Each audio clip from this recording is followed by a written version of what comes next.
Alex's POV. It was my mother's birthday today. We had planned on celebrating it in the mansion's ballroom. The venue was set. The cake maker had brought the 5-feet-tall cake. Mother had employed the services of well-known chefs to come provide their culinary artistry. Hey, Saren walked into the room. She was looking gorgeous in her red mermaid dress. It suddenly reminded me of a blue dress I got for Erika. She had looked so beautiful in it. The way her body had just... No, that was enough. I was no longer with Erika. It's Serene now. She was a part of my life now. She always had been. Hey, you look good, I complimented. She gave me an appreciative once-over. You don't look bad yourself. In fact, you look every inch the alpha that you are. I beamed. You do know how to make a man smile. She went on her tiptoes, even though she was on heels, and kisses me lightly on the lips. Our relationship was taking on a more serious turn, and it was nice. Now that's how to make a man smile. I chuckled. See, you're even laughing. She beamed. Where's my mother? I asked. The celebrant is almost done. She was the one who asked me to come check on you. She said no one should be late for her special day. Let's not disappoint then. I extended a hand to her, and she weaved hers through. Together, we went down the stairs, into the hallway where the ballroom was, and stepped inside. Guests were already in attendance. The only missing people were the celebrant and my sister. But we didn't miss them for too long, before I saw them at the entrance. Untangling my arm from Saren's, I quickly walked to meet them. You look beautiful, Mother. I pecked her cheek. Thank you, son. I extended my arm. Happy birthday. She took it, beaming. Thank you. Shall we? Yes, we shall. Her tone was giddy. Mother loved celebrating her birthday. She did not want to miss any year, and with each passing year, her celebration got better. In case you have forgotten me, I'm here. My little sister, Elena pouted. Stop being whiny. It's my day. Mother admonished jokingly. Join us. Beautiful, Elena, I said. That made her smile, and she hooked her arm through my other one. As a family, we walked in sync, and it felt more like a marriage ceremony than a birthday party. I was silently relieved when I had to let go of them both. The walk had been awkward. Women were a lot of work, especially when two of them were family. You hate the girly walk, Saren chuckled as soon as I went back to stand beside her. You know it, but I'd rather have my tongue cut off than allow either of them know. Your mom would kill you, and I'll be the next on her murder list if I don't go meet her. She whispered the second statement to me, and knowing Mom, it was true. She loved attention, and even though Saren had been with her during most of her preparation, she still wanted her to come. You know her too well. I smiled. Of course, I have to know my man's mother, she said. Kissing my cheek, she walked to meet my mother. I watched the three of them interact. Having Saren was nice, and I was having fun with her. And to my advantage, Mom and Elena adored her, unlike Erika. Since Saren's recovery, I had decided to let Erika go. To not be angry over whatever she might have done to Saren. And Saren had also encouraged me to. I had no idea why I was suddenly thinking of her. As opposed to Saren's boldness, Erika had been quite the shy, reserved person.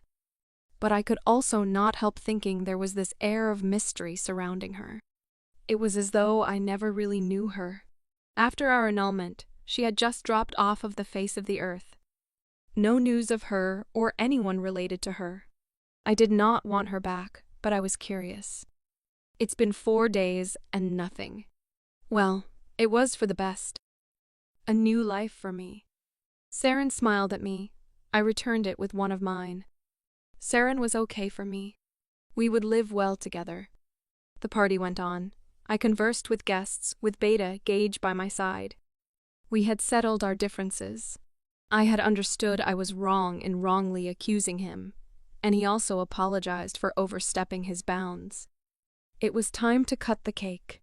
We huddled together to support and cut the cake with her. After then, it was celebratory cheers and dancing. I danced with her while Gage danced with Elena. I knew he was missing his mate, Paula. "Saren fits you, Alexander," Mom began. "Well, we're still going slow." "What are you going slow for?" "I need grandpups to play with." "Mom, let's take it easy. I know you like her, but let's not rush things." You rushed things with that girl who almost killed Saren. Why not Saren? Moreover, Saren has been there before that girl. That is fate bringing you and Saren back. I merely smiled. Saren and I liked each other, but I did not think fate had a hand here. If it did, it would not connect me with Erika. But I'd how it went. I was not in a haste to tie the knot with Serene. Gage was taking over while I switched to Serene when a scream reverberated through the extensive room.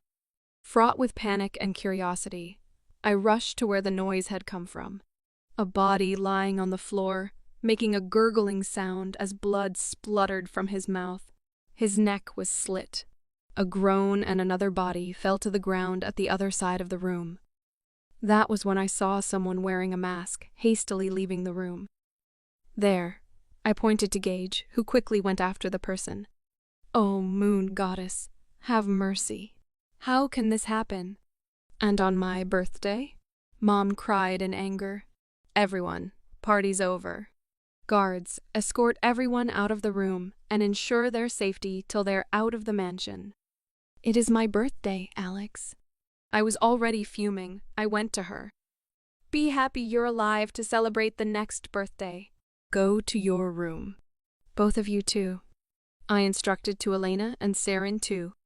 I removed my jacket and loosened my tie. I didn't look in the direction where I threw them. Someone had infiltrated my pack and they would pay for it. Erika's POV. 4 days since my life took a drastic turn. 4 days since I was attacked. 4 days since Kat was attacked too, and would have died if Paula and I had not come in when we did. I was healing, though my ribs and back still hurt. My hand has been bandaged. I could not really do anything on my own for the time being. I had lost too much blood and there were numerous knife wounds on the hand. Paula helped a lot. I felt pity for her mate, Gage. He was already missing her, and I knew she missed him too. But she was not ready to go back. She said she wanted to stay with Kat and I until we both got better. Kat was awake, but she had one broken leg. The ankle of the other leg was sprained, and she also broke an arm. She was on wheelchair until her legs healed.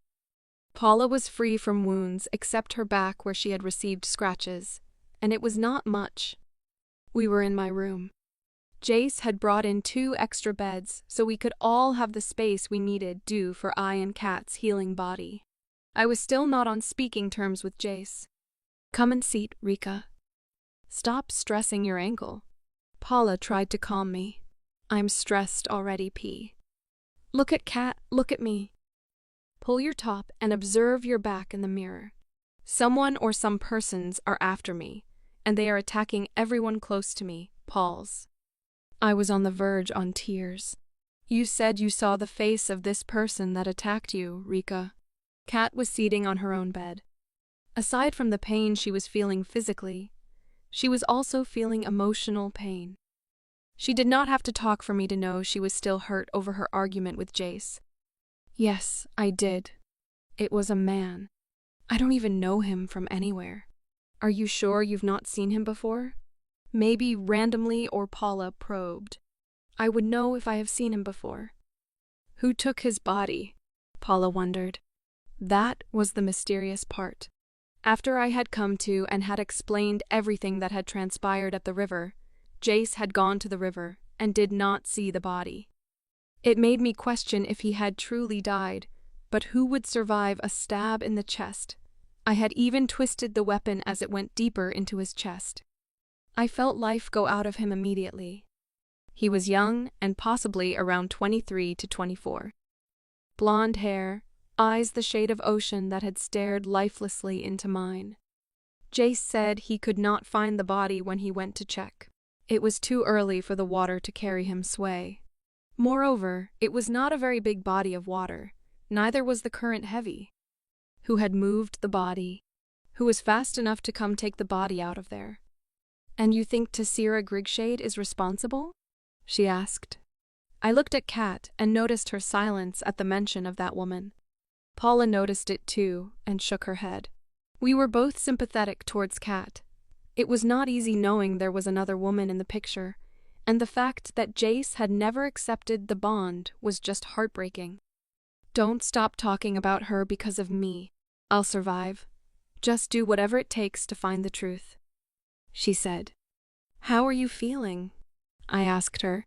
"I'm okay. Just managing," she replied, looking at both our faces. "I know what to do," I told them. "What do you plan to do?" Paula was asking. "I'll be right back." I limped to the door. I had thought it was a simple strain that would be gone before 2 days, but the doctor had said the sprain was more serious, and I needed to be careful with it. He'd said not to favor it, but I should also not exert too much pressure on it. I saw a guard and beckoned to him. "Good day, Your Highness." "Good day. I want you and one other guard to go to the Grigshade household. Bring Tessira down here." Your Highness, the Grigshade household are prominent? What if the parents disagree?" I hardened my stare. "They are not more prominent than the Blackwood. Go there and bring me Tessira. And if they don't comply, use force." He bowed. "Yes, Your Highness." And he was out of my sight. "What do you want with Tessira?" "None of your business." I proceeded back to my room, ignoring Jace's presence that had just appeared from the corner. "Wait, Erika." He came after me and stood before me. "What do you want?" My tone was sharp. He sighed. "How's Kat? Why do you suddenly care?" Venom coated my words. "I'm sorry, Erika. I did not mean for any of these things to happen." I observed his sad expression. I felt pity for him, but I did not show it. Kat was still mad at him. I was too. "Good choice, Jace. But make it up with Kat. You owe her a lot." I rested my body on the wall for the sake of my ankle. He said nothing more and went away. "Jace?" He turned. "Are you still leaving?" I asked. I couldn't keep him back any longer. He was my brother. It would be wrong to exercise my authority on him. Fine. If you leave, do not ever come back here." I limped as fast as I could out of there. I didn't want him to see my tears. I went out of his sight and sobbed hard. I wiped my eyes after a while. Now I was alone. That was the truth. It was hard to accept, but I would accept it. I would navigate through these ordeals myself. Well, I still had my friends, and they're definitely ready to be my support. Erika's POV. "Here she is, Your Highness." Tessira is presented to me in the meeting room. I made sure to dress as the alpha that I was meant to be. The exotic, formal black dress depicts just that picture. "What are you doing, Your Highness? Why am I here?" She is on the verge of tears. I harden my glare. Nobody will fool me anymore. This is the time to exercise my right and begin investigation.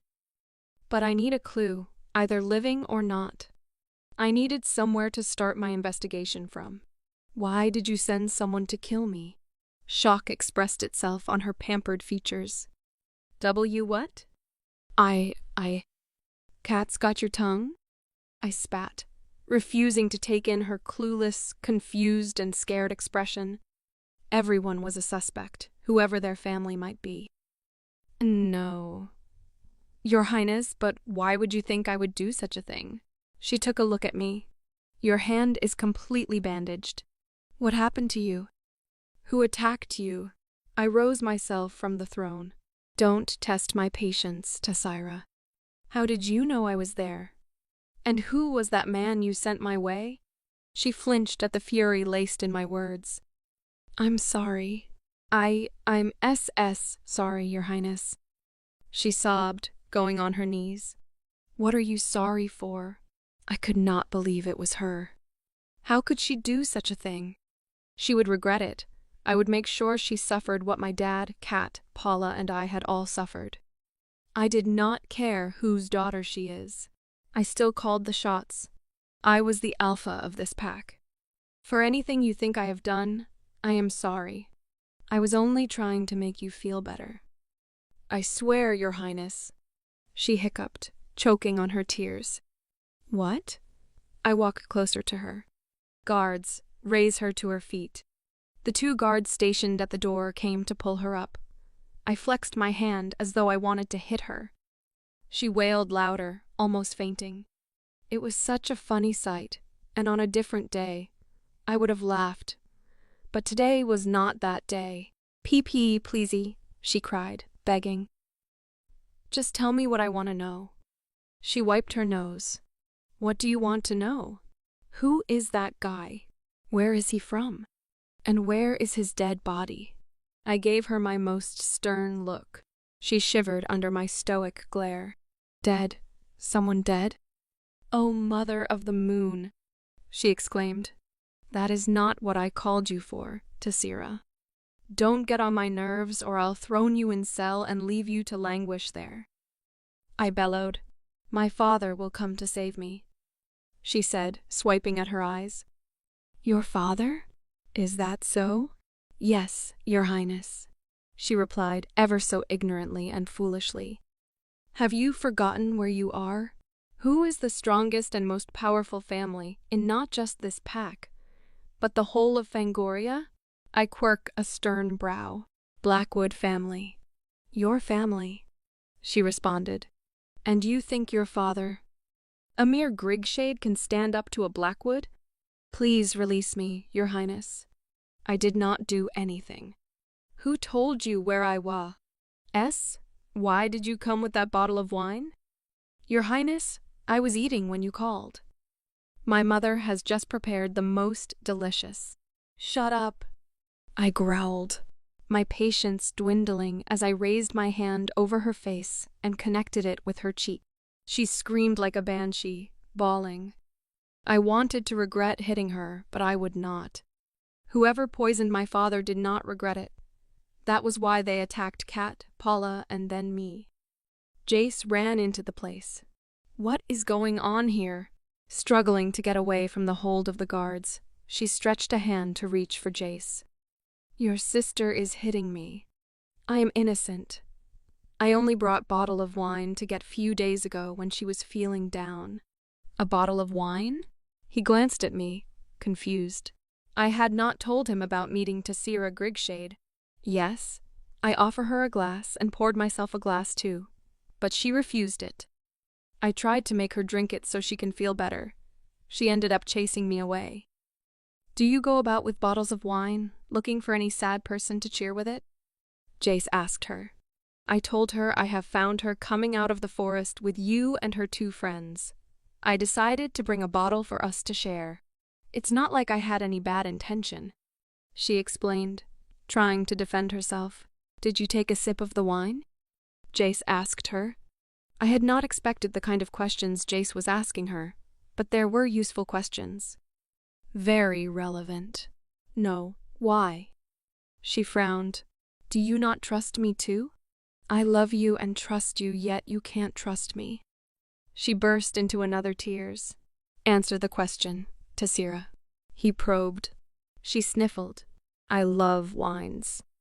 I take one around with me sometimes. I have an alibi you can ask. I know it sounds crazy, but that is me. But it was just a glass. It was after I saw Your Highness that I went back to get a second glass." "So when Erika refused to drink, could you not have tried to convince her by taking a sip of the drink?" Jace questioned again. "I could not take the drink when I realized she would not take it. I feel it will be rude and insensitive of me. She could not be in that state, and I'll be drinking wine. It doesn't sound nice." Jace met my eyes.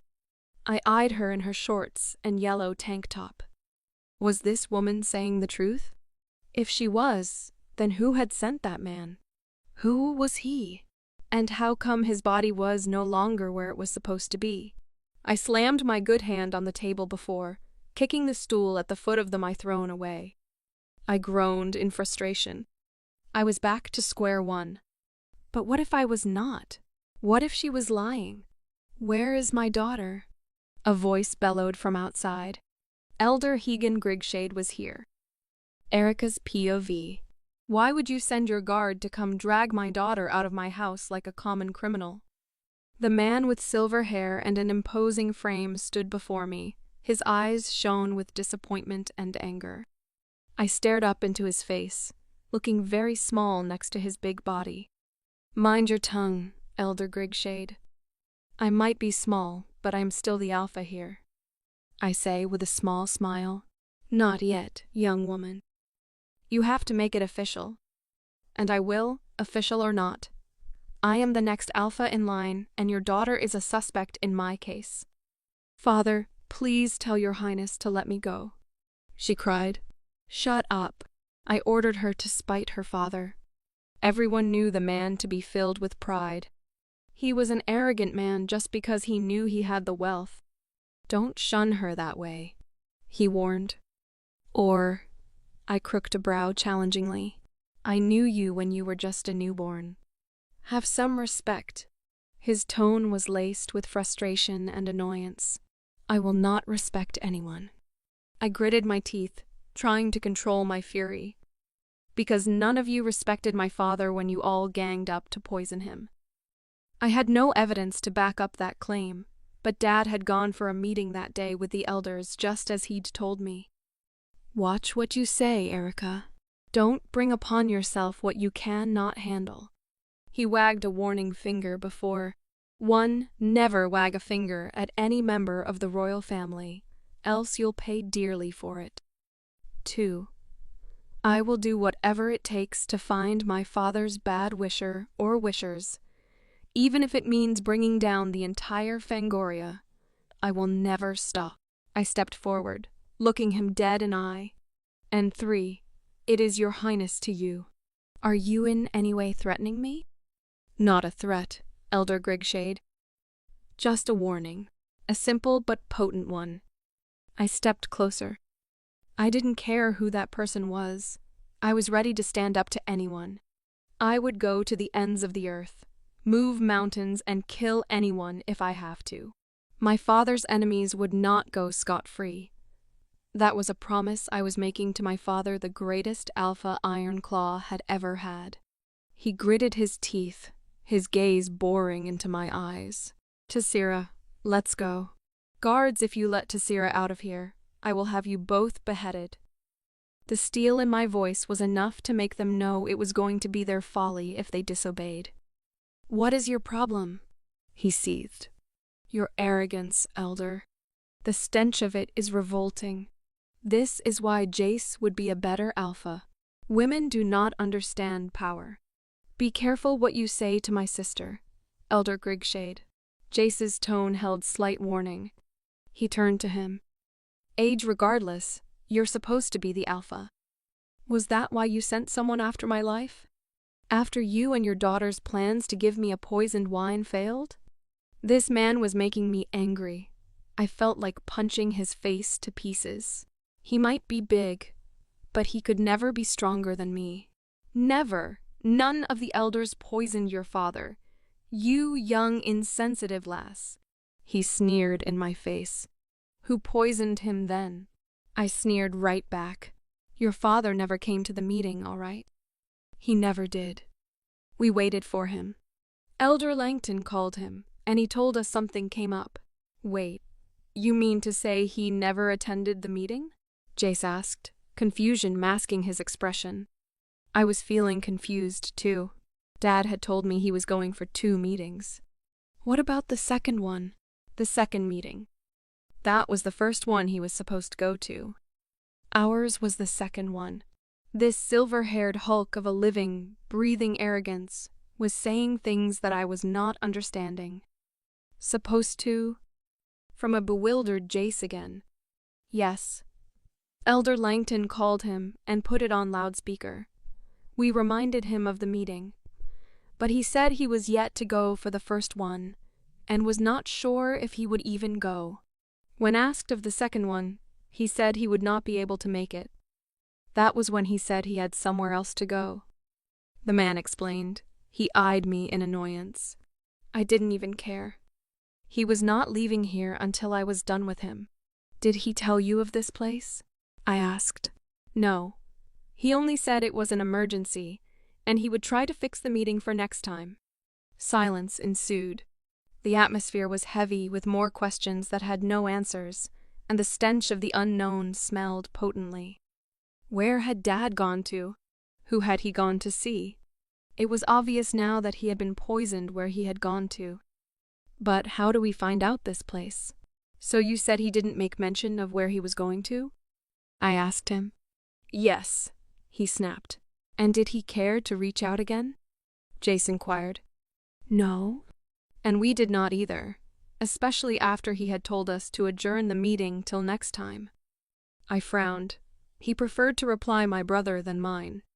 I was not jealous. No.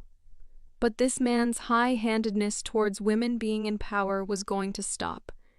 It was grating my nerves raw. Can I go with my daughter now? He was talking to Jace. Why are you asking me, Elder Grigshade? I'm not the alpha. Ask my sister.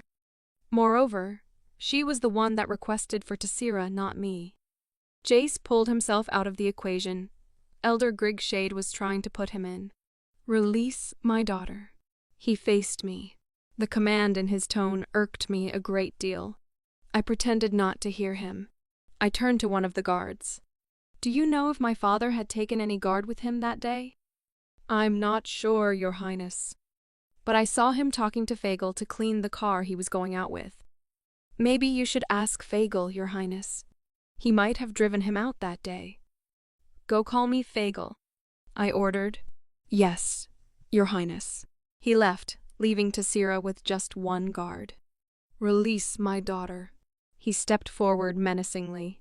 I proceeded to meet him halfway, which I saw annoyed him. He thought I was going to be scared and move back, or stay rooted in fear. You do not talk to me with disrespect. You're a young girl. You do not know anything about power. Give it to Jace. Guard! I called the one holding Tessira. Yes, Your Highness. Lock her up. If not for anything, at least Elder Grigshade will learn respect is not gender-based. Jace's POV. I toyed with the locket in my hand, trying to understand what the logo meant, and if it belonged to any group. If it did, I would want to know which. That guy Erika had encountered, and had a fight with, was a paid killer, that was for certain. That guy had been paid to come find Erika and end her. I had picked this black locket from his pocket. Until I understood the kind of danger she was in, I would not let her know anything. She was not aware of this locket. I observed the wolf's head in a triangle logo. The locket was black and made with wood. The black looked polished. I just needed to know who had sent this guy. I observed the locket in my hand again. I was yet to open it. I was hesitant to do so. Maybe I was not ready to know what I would find. Or maybe I wanted to be sure what that logo represented, before delving into what was in it. A knock sounded on my door, and I quickly stuffed it into my drawer and locked it, putting the key in my pocket. Come in. It was Fagel. I had called him to come because I wanted to ask him a question. He was Father's personal guard and driver, but on the day Dad had gone out, Fagel had told Erika to my hearing that he had wanted to drive Dad, but he had ordered Fagel not to. Father had gone out on his own that particular day, but I had later instructed Fagel to go trail Dad from a distance. He had not revealed this to Erika, per my instruction. But he said he had suddenly lost him on the highway during a little traffic. And not wanting to risk being seen, he had turned back and returned home. On the day I'd instructed you to follow my father, did you see anyone following him? I asked him, after offering him a seat. No, Your Highness. Are you sure? Were your eyes observant? Yes, I was taking note of every car following him. I had not asked him these questions that day he'd returned, because I never thought it would result to this. I had only asked if he was fine, and I had left it at that. But it was important now. Quite important. My father's life and sister's position were hanging in the balance of finding the truth. The family legacy was at stake. I could not even concentrate on my company. Even Kat's life had been put at risk, and now she was on a wheelchair. She had barely talked to me ever since, and it was affecting me. The mate bond was stronger than I thought. It was better when we were still on talking terms, when we were still cool with each other. Though I had not accepted the mate bond, I had wanted her around, and it made me happy to see her. But I never showed it nor let her know because I was not ready. I was still wary about getting entangled with any woman. Moreover, I had Dad to take care of, and also investigate who had done that to him, and how it connected to the other events that happened to Kat, Erika, and Paula. Someone must have been following him. What do you think? I stared at him keenly, observing his reaction. Everyone was a suspect and should be treated as such. Just as Erika had Tassira dragged from her home, nothing should be put past anyone this period. I think so too, Your Highness. And I'm beginning to regret turning back. But then the Alpha was looking at the side mirror frequently. I did not want him to see me knowing how smart he was. He brown-haired, lean yet fit, Guard said. I could detect a hint of regret in his voice. But that was not to fool me. Anyone could pretend in different ways, some even better than others. But at this point, I felt like he was the only person who could do what I wanted him to do for me, while I tried to focus on other significant areas. To find the truth other ways.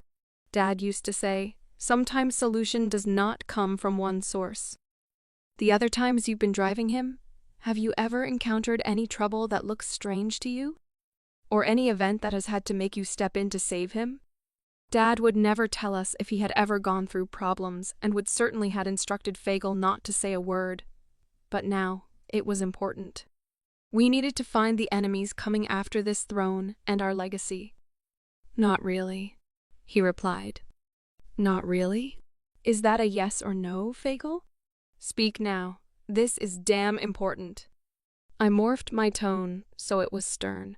I'm sorry, Your Highness. There was this vehicle that once tried to get on our lane.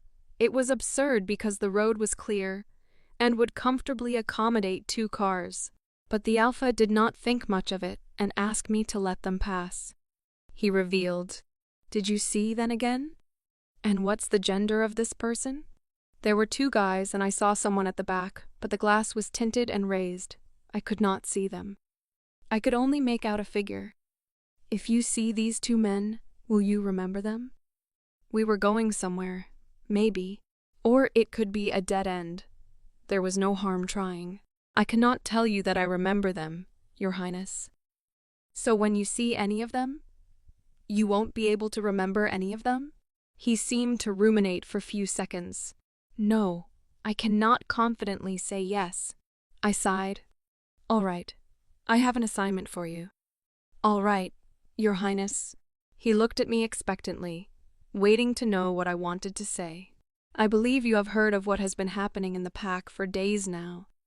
Yes, Your Highness, I'm fully aware. He nodded. I need you to help me find the origin of this. I opened my drawer and brought out the black wooden locket.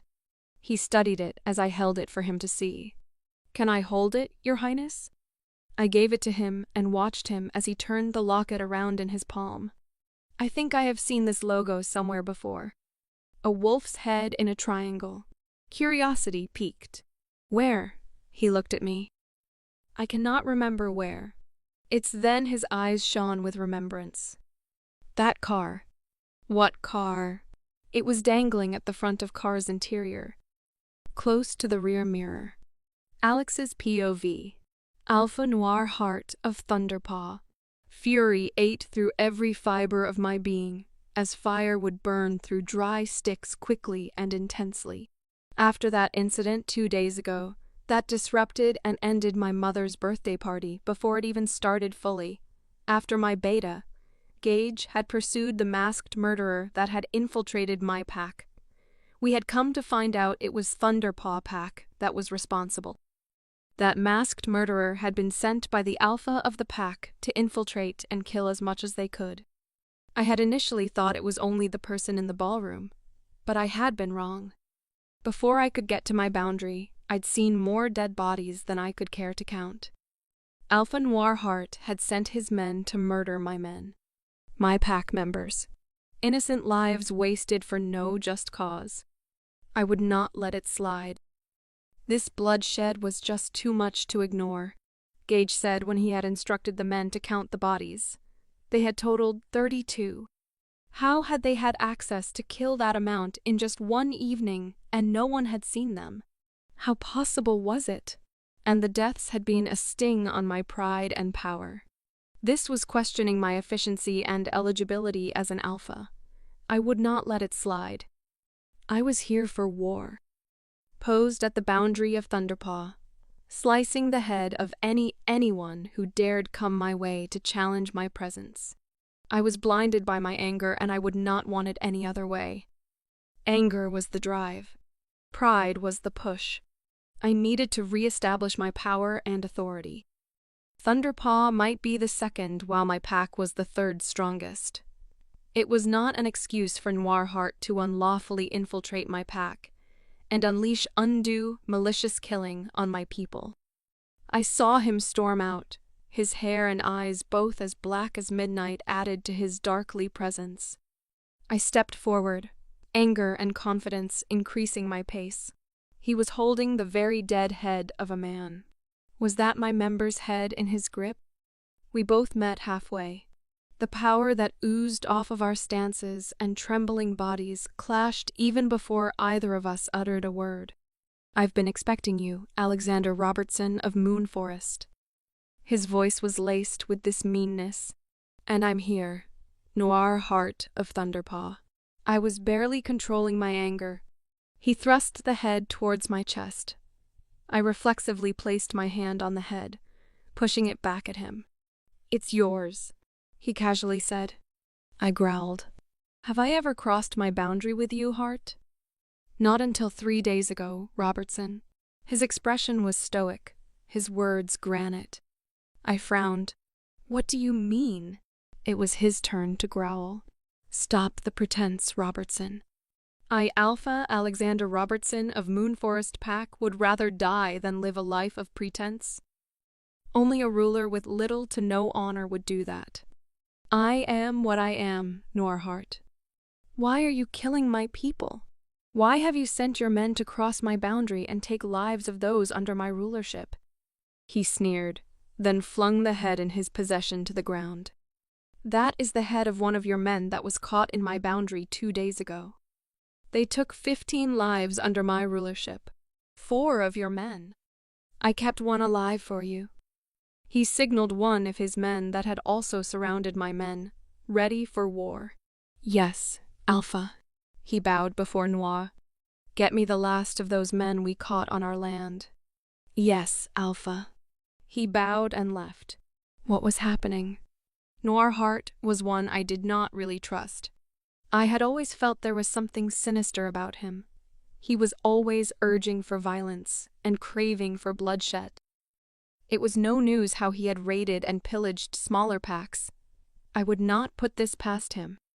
He could be lying to justify his craziness and wickedness. Moon Forest was not a small pack. It was unlike the other packs. In the whole of Fangoria, we were the 3rd largest and biggest pack. That counted for something. I was not going to let Noir Heart ruin my pack. The guard came out pulling an almost dead body with him. Was this what Noir considered to be alive? Alive? Elijah was already prancing and raging in my head. He was ready to take over and devour this evilness standing before me. "Here is he, Alpha."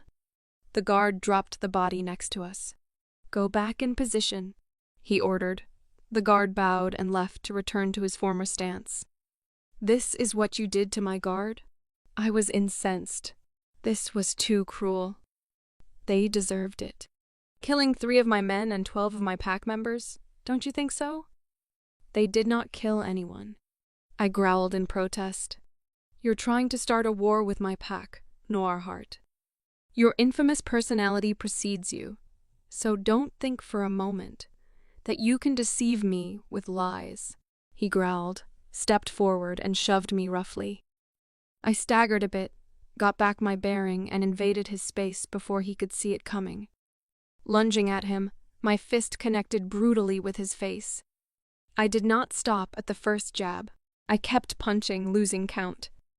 He managed to dodge the last one, moved back some, and yelled to his men, "Kill them. Kill them all. Get your fangs in before they do." I commanded my own men. It became a fight for survival amongst our men.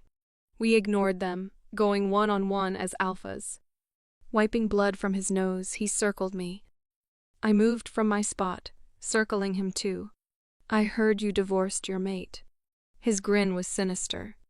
Erika's face flashed through my mind's eye. "That is not what I'm here for, Hart." "Your loss, Robertson. My gain."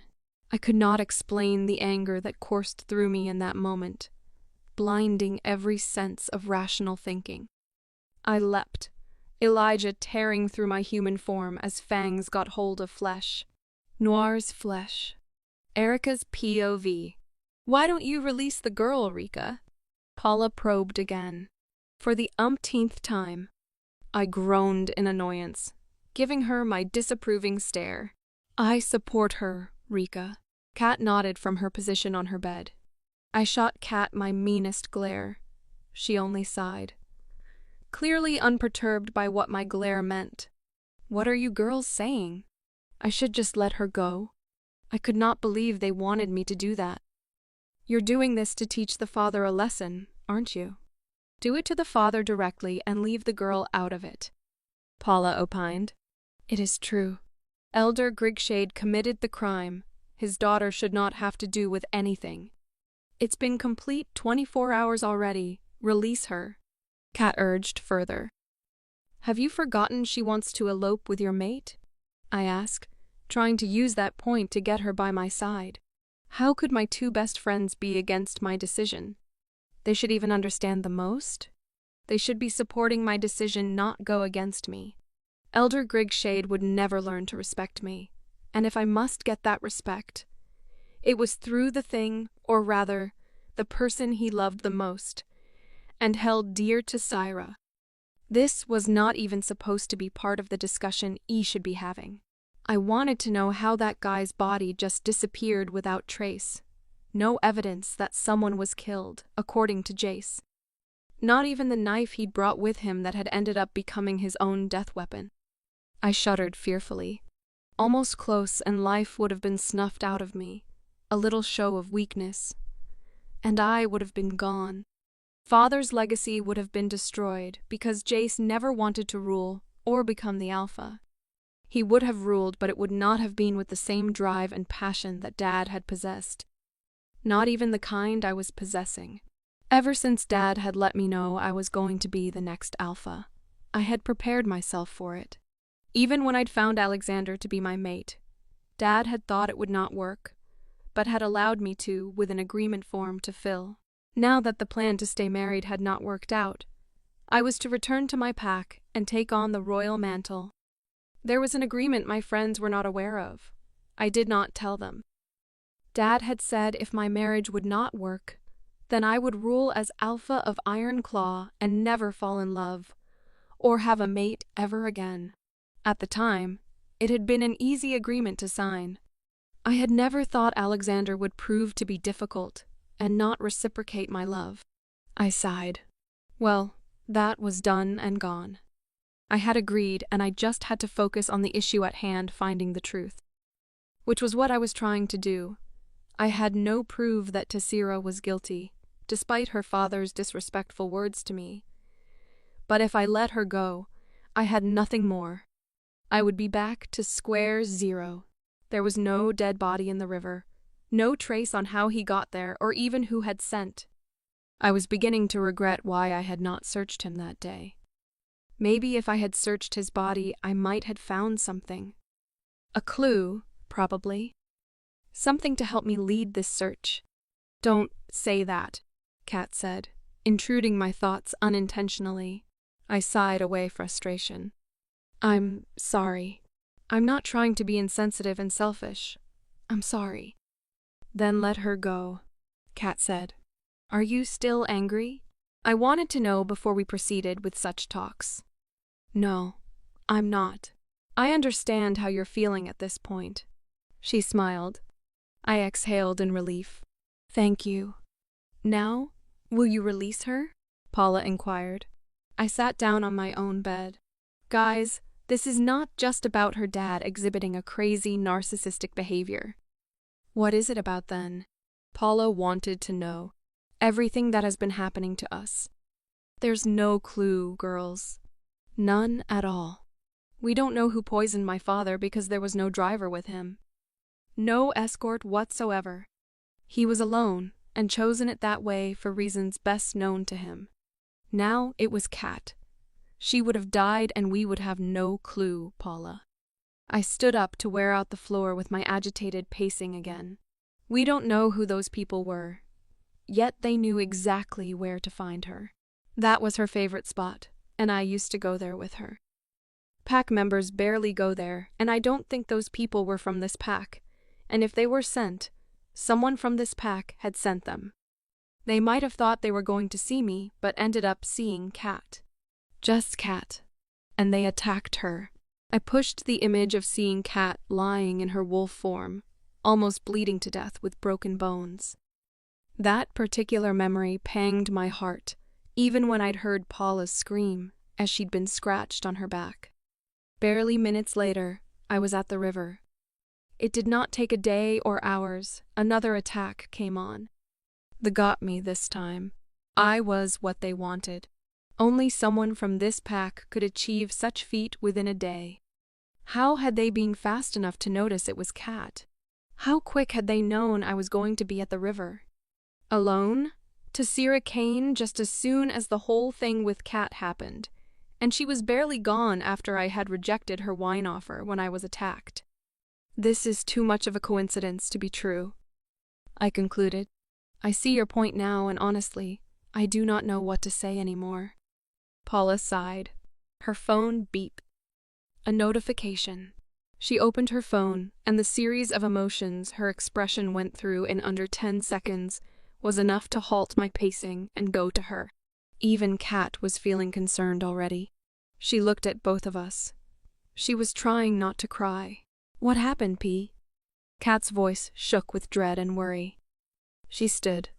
I need to start leaving. I'm sorry I can't stay any longer, girls. She walked to my closet and pulled out her bag. I could not let her leave like that. I quickly went to her. My ankle was healing, so I was not limping that much anymore. I pulled her into an embrace. Oh, mother of the moon. And she burst into tears, accepting my comfort. Erika's POV. It was a while later before Kat and I were able to help Paula relax and keep her tears under control. Paula was not the type to easily cry. Of the three of us, I was the known crybaby. Kat might break down every once in a while, but not before people. I had never seen Paula cry and fret as she had done few minutes ago. I was tempted to take her phone to satisfy my curiosity, but I could not. Common courtesy demanded I respect her privacy, despite being my best friend. I had no right to poke into her price life, especially if Sis did not want me to know. So I was going to wait for her to say it, but for now, Kat and I needed her to be under control and her emotions kept in check. Thanks, girls. She sniffled.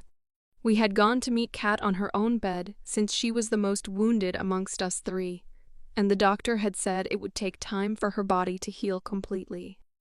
Thankfully, she was making progress, but she was still on wheelchair. Sandwiched between us, we group hugged her. Gage is in trouble. He's wounded. I could sense the tears coming, so I patted her back. She nodded, a wordless assurance that she was not going to let the tears out. She kept mute, and we let her. She was trying to get it together. Gage was in trouble? How come? What was happening in Moon Forest? What about Alexander? Was he fine too?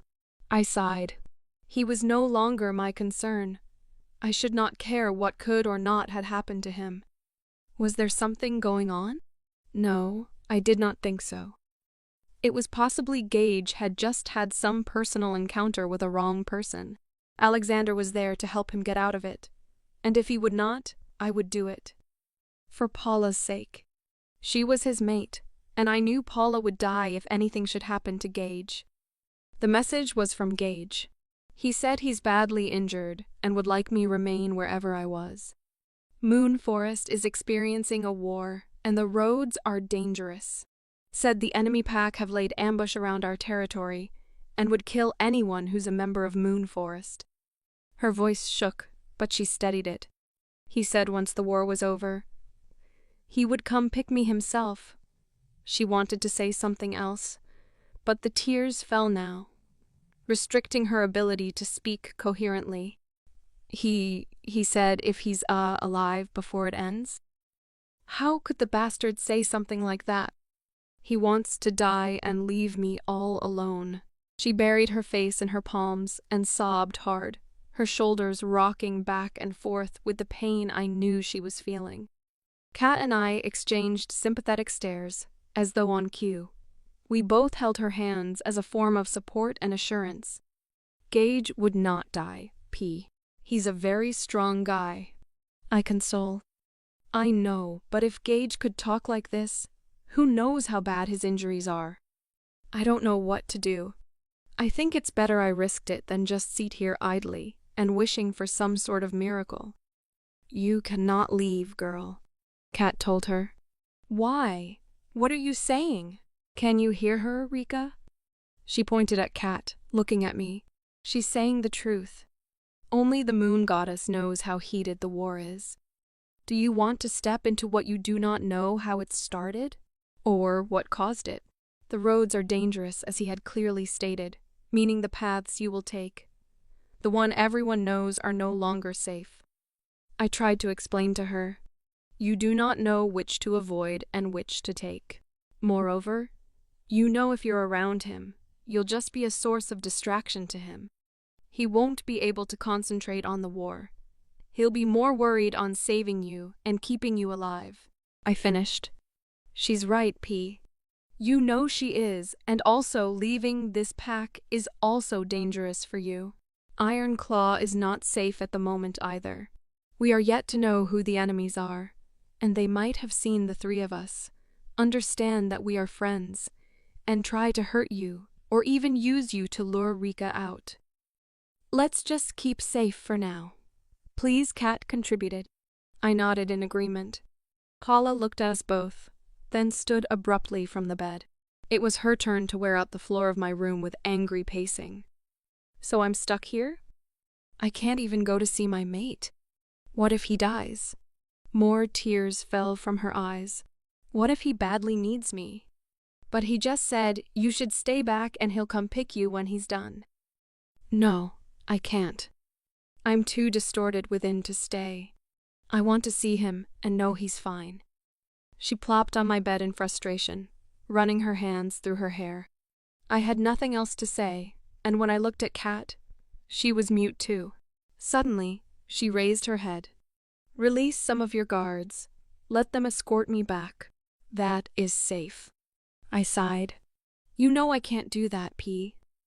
Why? This is my mate we're talking about here. I know, but you don't have to put your life in danger. He will be fine. You two will be fine. Kat put in, just as you both are fine, right? She scrunched her face in anger. What do you mean by that? I asked, my frown deepening. I hope it was not what I was thinking. You both don't have mates, so you'll not understand the pain of losing one. She yelled as more tears fell. My heart panged in pain and loss. As though she'd just realized what she said, she covered her mouth and tried to run out of the room. I blocked her path.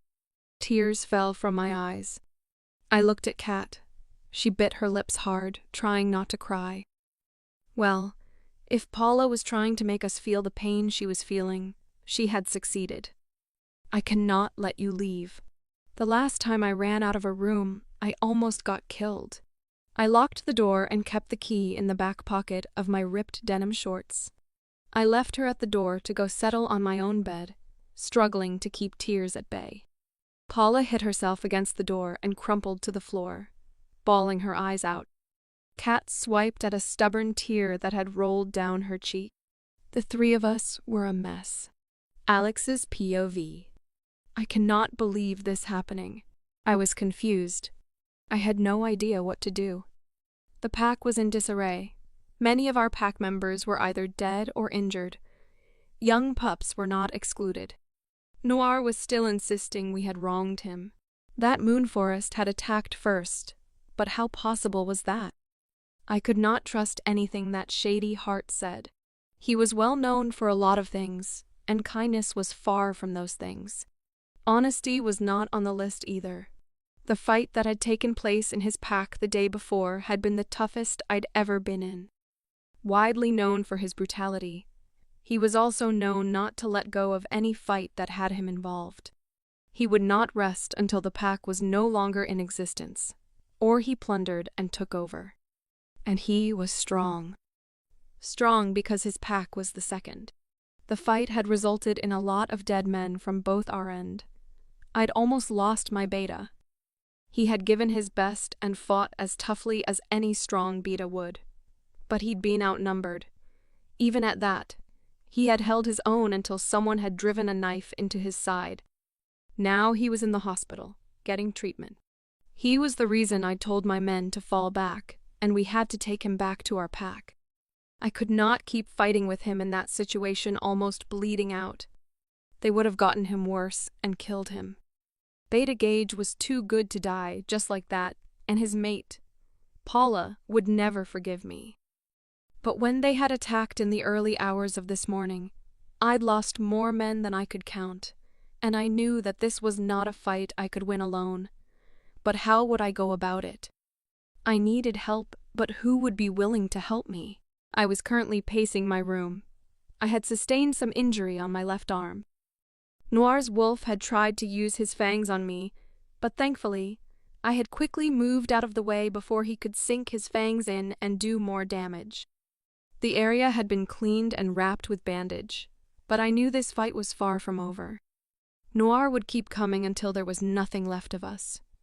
He would not relent, and I would not wait until that happened. I was not going to lose my family's legacy and let the people my father had ruled peacefully and had protected die just like that. There was possibly a way out, and I was going to find it. I needed to form alliance. That was the only way, but I needed a strong pack to form this alliance. No matter what it would cost me, protecting my pack and retaining my legacy were far more important. Calm down, Alex. Saren came to me, soothing me. Calm down? How can you tell me to calm down, Saren? Look at the pack. Look at my beta, the men I'd lost. He started this. I believe this has been his plan all along. To find a way to start a war while blaming me for crossing his boundary first.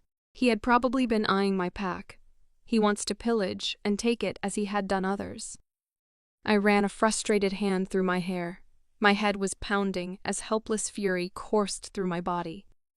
I know, but maybe we should try to understand what started all of this. You know? It's not good to just jump into conclusion, she reasoned. But I was far into my own head to actually listen to what she was saying. All I was looking for now was a way out of this situation. The door opened and my mother walked inside. She seemed very angry. What is this, Alexander? What is what? I was not in the mood for any of her annoying theatrics right now, but for the sake of being my mother, I was going to listen to whatever she was angry about. You're letting those bastards win this war. I lost my friend. She was among the people they had pillaged their homes and murdered. Why, Alexander? Why? Stop raising your voice at me, Mother. My anger flared, and I forgot she was my mother. Or I didn't just care. I'm doing my best. Can't you see that? Your best is not good enough. She screamed at me. Then she turned to Saren. Did you not tell him that? He's not holding up the pack like his father did. That made me very angry. How insulting for her to say that. Like my father did, you say? Who has been making sure everything was in place for years now. Ever since I can remember, Luna Bella, is that your one very selfish person. If it has not affected you, it doesn't concern you. Look at my beta, the same beta that has protected and saved your life more times than I can count, especially if I'm away on a business trip. He's lying on the hospital.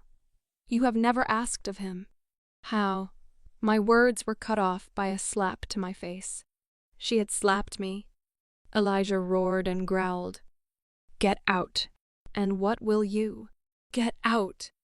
She jolted in shock, fear crossing her features. Without attempting to say another word to me, she left. I kicked a low stool and punched the wall in great ire. You should have taken it easy on your mother, Alex, Saren quietly said. The glare I pierced her with was enough to make her swallow whatever words she had to say. She sighed, then moved closer to hold me. I moved back. Get out, I ordered. But I seethed. Are you deaf? She flinched, her eyes widening in alarming fright. With a calm expression, she nodded and left. I resisted the urge to throw more things. I needed help, and there was only one place to go ask for it. Ironclaw Pack. Erika's POV. Hello, babe, I heard Paula say. She had been trying to reach her mate ever since the day before. But it would seem it had not been going through. I was not sure who she had been trying to call until I heard Babe now. Her voice shook with both relief and sadness. Kat and I had stayed away from her.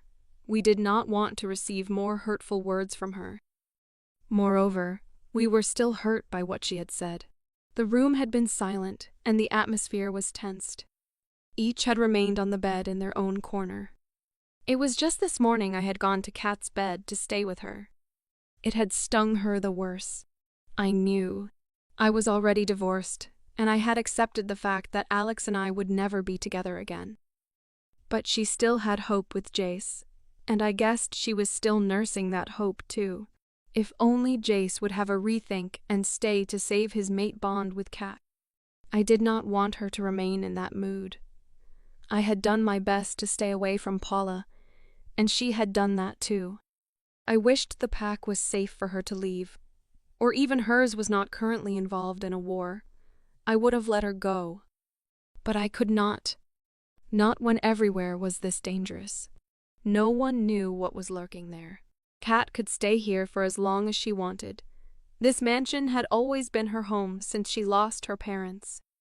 But Paula had a home, and it was not in Ironclaw. I felt pity for her that she was not with her mate, but the situation on ground would not make that possible. She would remain here, for now. When the coast cleared, she could go. No holding back. Oh, thank the moon goddess. I've been so worried about you. Gag, she paused. Alex? I had not been looking at her, but at the mention of that name, my head whipped to her direction. She met eyes with me, but I quickly removed mine, berating myself for reacting that way at the mention of his name. Yes, Alpha. How is he now? Her tone was laced with fear. Why had Alexander picked his beta's call? Was his condition that worse? Can't he talk? Please, tell me the truth, Alex. Is he fine? Paula was crying again. I turned away. Kat was not looking in her direction. She was mad at Paula for what she'd said. Though knowing Kat and growing up with her, she was not heartless, not to pity Paula. Only she would not show it. Not after what Paula had said. Okay, I heard sniffling. Okay, I'm relieved to hear that. When he wakes, please let him know I called. I woo have come, but I heard the pack is having some troubles with another pack. Or can I still come? She waited a beat, probably listening to what Alex was saying at the other end of the line. Oh, I'll wait then. But which pack? What? Why? Her voice was alarmed. That piqued my curiosity, but it did not mean I was going to ask her. I did not know what Alex said to her, but from the corner of my eye, she was nodding. Okay, I hope you do. Please tell him I called. Thank you so much, Alpha. And I hope you win this fight that bastard brought to your doorstep. She paused again. Emma, okay, bye. She looked my way. She pressed her lips together, tapping her hands against her knees. She usually did that when she was nervous, and I wondered what made her nervous. From her call, I could note that Gage was fine. He was alive and sleeping. Sleeping was a good sign, so he would be fine in the end. Rika, she called softly. I pretended not to hear. She sighed. Rika.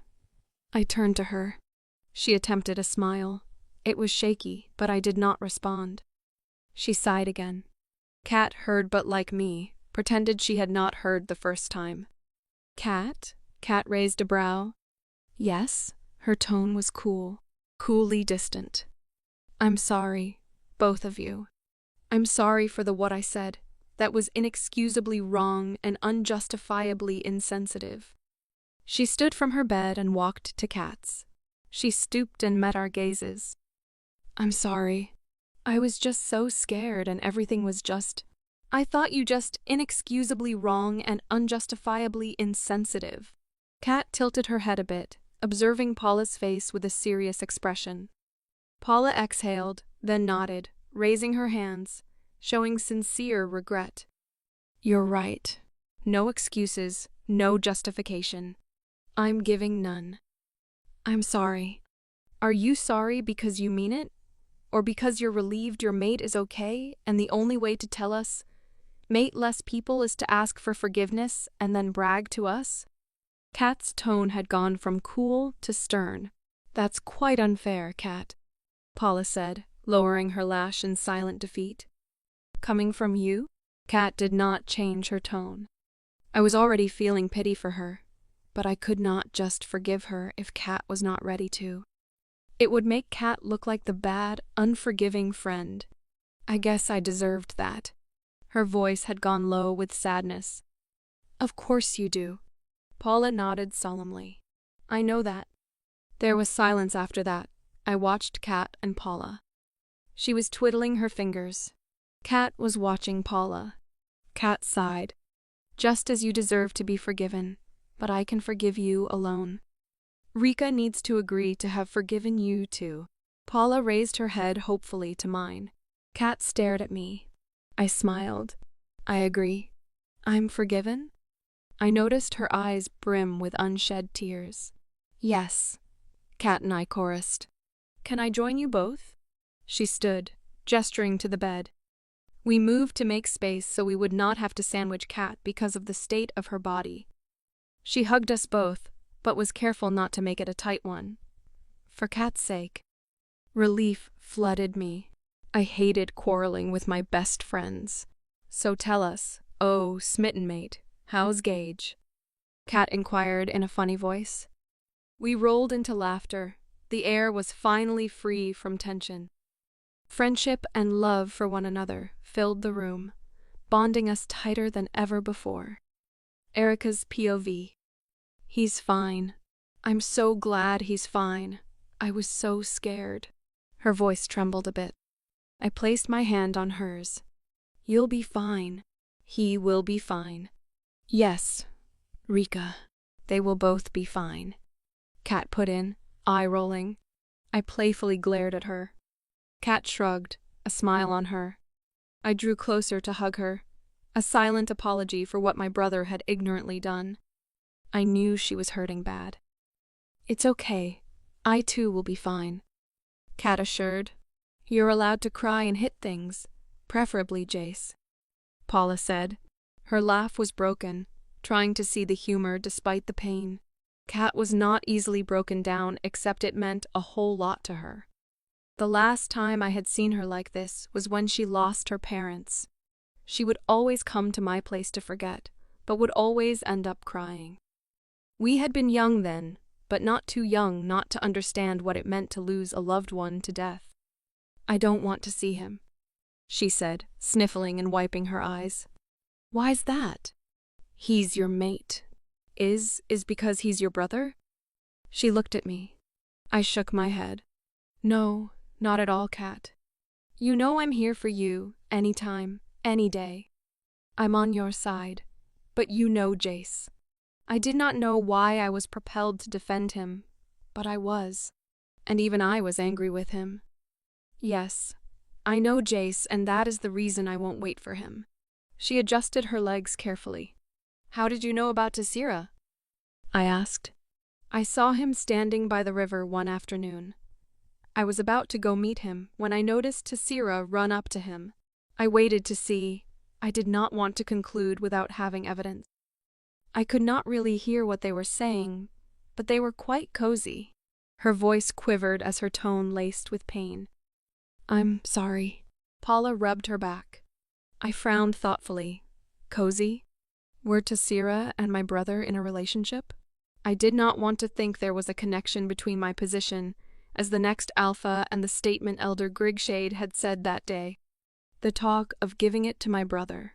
Was my brother aware? Was it for Grigshade's sake that he wanted to leave the pack? I did not want to believe that my brother wanted the alpha's position. No. Jace was not that kind of person, but then I needed to act fast. If there was a ploy to take away my position, then I would not allow them. This was making me suspect Elder Grigshade. That man might have ulterior motives, though the why was unclear yet.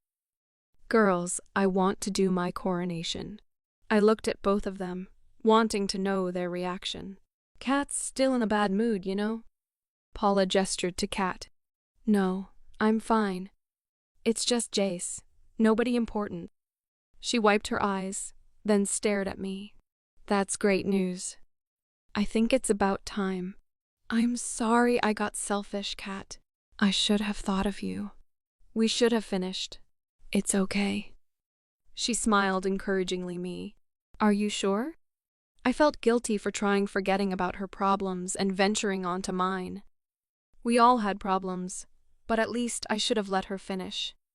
That was the way it was among the three of us. We would try to tackle one person's troubles before moving to the next person. "I'm good, Rika. For real, I'm good." "So, tell us, how do you intend going about it?" Kat asked. "I want to have a meeting with the elders, inform them of it. My father's lawyer would be there too. Jace will be present. I'll fix a date for the coronation," and I shrugged, letting out a hopeful sigh. "I'll be done. I just hope everything goes smoothly." "Why are you talking like that?" "Everything will go smoothly. Be positive." Paula patted my hand. Kat joined. "While I love your plan, why? I mean, what prompted it?" Kat wanted to know. "Yes, I was curious too," Paula put in. "I just feel like everything that has been happening. The goal of whoever was behind this was to take my throne. I could not tell them that I was suspecting Elder Grigshade. That was just a passing thought. I would not let it stick until I found concrete evidence." "That's a possibility." "I've been thinking toward that direction," Paula said. "I know, right? It's quite glaring because who would through all this stress for nothing? Poisoning my dad, attacking you." I pointed at Kat. "Attacking and almost killing me. But who would want to do something like this? Everything's just so complicated. I wonder how that guy's body would disappear, just like that. No trace. It's quite suspicious," Kat commented. I heard a knock on the door. "Who's there?" I asked. "It's Melisse, Your Highness," the familiar voice replied. "Come in," I invited.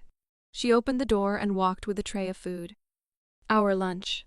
She saw the three of us on Kat's bed and proceeded to serve us there. "Here's your drugs, Lady Katharina." The doctor usually gave Kat her daily drugs. Amongst us three, she was the most injured. Hence, she needed all she could to heal. I used to take drugs, but my dose had finished. It was not much compared to Kat's own. I snickered, seeing her face go sullen. If there was one thing about Kat, she hated hospitals and anything related to it. "I hope you're better now, Your Highness," she directed to me. "I'm fine now. Thank you, Melissa." She nodded and smiled. She turned to Kat. "I hope you get better soon, Lady Katharina." "Thank you, Katharina." "I will," Kat replied, a small smile on her lips. "Enjoy your meal, Lady Paula." She bowed. "I will. Thank you, Melissa." She left the room and closed the door behind her. "So when is the meeting?" Jace's POV. I paced my room. It was late, and I was yet to see Fagel. We had discussed he would be back by 6 p.m. This was 10, and I was yet to see him. I hoped he had not run into trouble on his way. I knew the mission I had sent him was a dangerous one, but I had found the truth. I would have gone myself, but people knew me. They knew my family. If they saw me going to meet some possible bad people, news would fly. They would think I have some hidden agenda, and this was not the time to have bad news fly about myself. I checked my watch, 20 minutes past 10. Just 10 minutes, 10 minutes before I go out to search for him. I would not want something bad to have happened to him. I just prayed he was alive. How bad were these people? When he had told me he had seen the locket somewhere, and it had been those same people that had tried to forcefully take over there, I knew something was wrong, and it's something that required urgent looking into. Those people might have been responsible for poisoning my dad, but who were they? That was what I wanted to know. Until knew who they were and their motives, I would not understand any of whatever was happening. Which was why I had sent Fagel to go find them. To know if there was anyone who would know these group of people, what they stood, and what their motives were. I had been the one who had ordered Fagel to take away the body. The less Erika knew, the better for her, and the safer she and her friends would be. Erika was a very inquisitive person and would always want to find any truth to the end. She was the next alpha of the pack. I wanted her to concentrate on that. To focus on leading the pack Dad had left in her care. I would help her get to the root of it, and I knew things could at a point get very tough and bloody. I would be at the front of it all. I was all for finding the truth, and I would get it. I checked my watch again. 28 minutes past 10. I stepped into my slip-ons and went out of my room, quietly going down the stairs. I could not wait any more. I'll try to go find him. Walking slowly past her door, I ran the rest of the way, following the back of the mansion. I stepped out into the windy breeze of the night. There was a back gate I had asked him to follow through when he returned. I took the gate just in case, so I would not miss him. Few steps out of the gate, I saw a figure coming towards me. I adjusted my stance, poised for a fight. Thankfully, my penknife was in my back pocket. I never went anywhere without them, especially now that these events were unfolding. Coming nearer, I noticed this person was limping. Using the little light that stretched its beam towards the gate and even out of it, I saw it was Fagel. He came towards me, limping as fast as he could. I quickly went to him and tried to help him. "Fagel, what went wrong?" His eyes were closing. My eyes widened. He was stabbed in multiple places. He was even bleeding from his mouth. Without asking further questions, I quickly carried him, running as fast as I could with his weight on me towards the hospital. It was night, so thankfully there was no much people around to see. Many of the pack members had gone to bed at this time. I took him into the hospital. "Your Highness." One of the nurses saw me and rushed to help me. "Where's the doctor?" I asked her. "You need to come." "Where's the doctor?" I bellowed at her. She trembled. "This way, Your Highness." Upon my instruction, Fagel was taken to the VIP section. A stretcher was brought. They placed him on it and took him there. Fear and panic seized my being. I hoped in finding the truth I had not worsened things. I said a short prayer to the moon goddess not to let Fagel die. My life was not important than his. I did not want him to die on my account. My hands were stained with the blood as the nurse took me to see the doctor. She proceeded to knock on the door, but I opened it before she could do so. On other days, I would have considered the formalities, but today was different. This night was different. The doctor saw my face and ordered the nurse to go. "What brings you here this late, Your Highness?" "I need you to save someone for me. He's in the VIP section, and please let it be a secret. This must not get to my sister." The doctor looked at me. "His blood?" "Yes, my shirt and hands were stained with him. He needs urgent treatment. He's lost a lot of blood." The doctor followed me quickly to the VIP section. We entered the room he had been put in. 2 nurses were already attending to him. He was receiving IV. I looked at him. Poor Fagel. He had just been trying to help me. Will he survive it? I looked at the doctor, hoping he would give me a hopeful response. He has lost a lot of blood already. Knife wounds. Very brutal. I cannot give you any reply now, Your Highness. I just have checked him and see if any vital organs were affected in the process. Did he run here? The man stared at my face. Yes, he sighed. Body movement during serious injury can also be risky as some vital parts can be thoroughly stressed, and if not attended to on time, the patient can die. Do everything in your medical power to make sure he does not die, I beg you. Fagel must not die. Also, I needed to know what he had found or not found. Erika's POV. I picked out a dress that looked quite professional, yet classy. It was a black knee-length gown with a slit at the back. The pearl brooch at the left side of my bosom added to the allure of the gown, while still giving the aura of confidence and comportment. How's this, girls? I showed them the gown. Perfect. Stylish yet professional, Paula commented. I like it. Beautiful yet bodacious, Kat added. You girl have got it. Just the look I was going for. What shoes will you be pairing it with? Kat asked. I brought 3 different pair of shoes and 2 designer bags, one of which was a birthday gift from Jace. I loved the bag, but there was another I also saw as an option. Hence, I brought it out so my best friends could help me make the best choice of the 2. Here are 3 pairs of shoes and 2 bags. You girls make a choice for me. I stood aside and folded my arms, waiting for them to choose. I had already taken my bath and was ready for the meeting with the elders. I've had Jace notified too. He was going to be there, the elders and Dad's lawyer too. It was time to take my place and find the truth. I would not delay anymore. There was no need to delay. It was either now or never. And maybe after today, people like Elder Grigshade would give me my deserved respect. Go for the red. They both pointed at the red stilettos Dad had just gotten for me during one of his travels. So the black with white stripes and the sunset yellow would not work? I pointed to the other shoes. For every cloth I owned, I had shoes and bags, even shawls and hats, where or when necessary to complement them. I was a fashion freak, and so were my friends. That was one of the bond holding our friendship. We gave one another fashion advice and suggestions. The black and white is beautiful, but is better worn to a club than a meeting such as this, Paula opined, and the sunset yellow would not give you the bodacious look you're going for.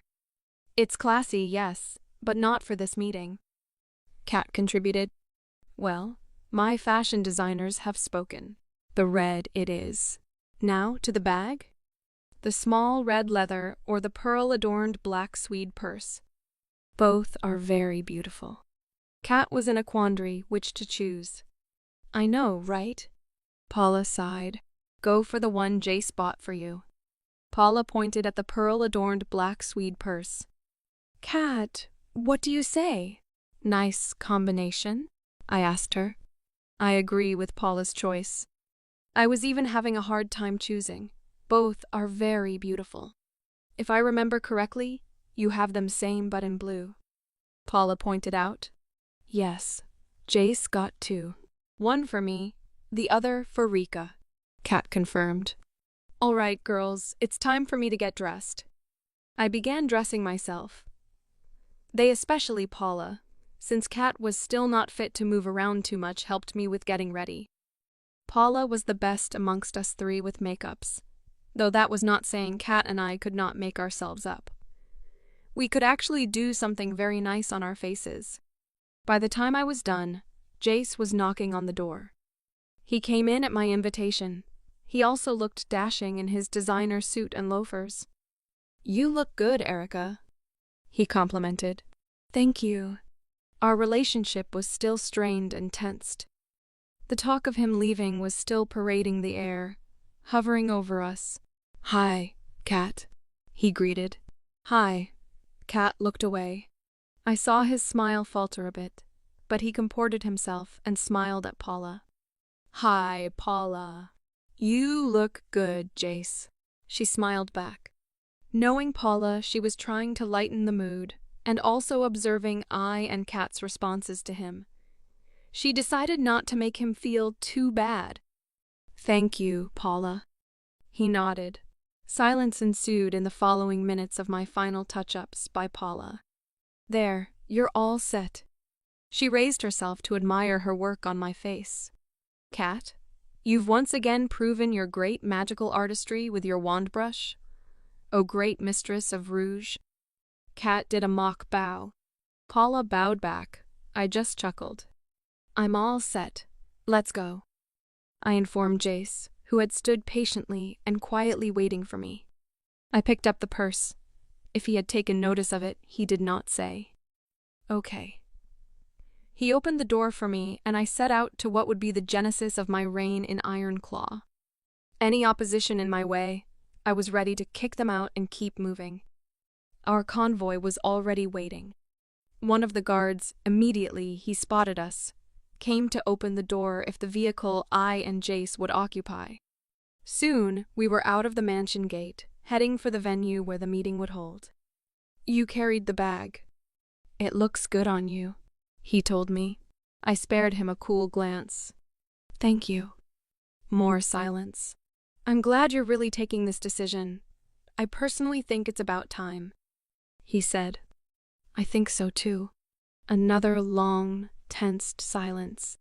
"I'm sorry, Erika. I don't want us to go through this meeting with this tension between us." "What tension?" I pretended not to understand what he was talking about. That was the only way to keep the emotions at bay. He sighed. "The talk of me leave." "It's okay. Let's focus on today's meeting, Jace." "But it's not okay, Erika. Sadness speared, but I pushed it back down and gave room for anger. Anger was better than sadness. "You can leave, Jace. I am not holding you back, but the one thing I will not accept is your unnecessary apology." The vehicle had gotten to the meeting venue. "Now, let's get this out of the way.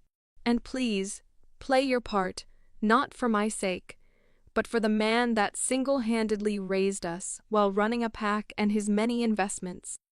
"Erika, I climbed out of the vehicle to get rid of these tears and comport myself.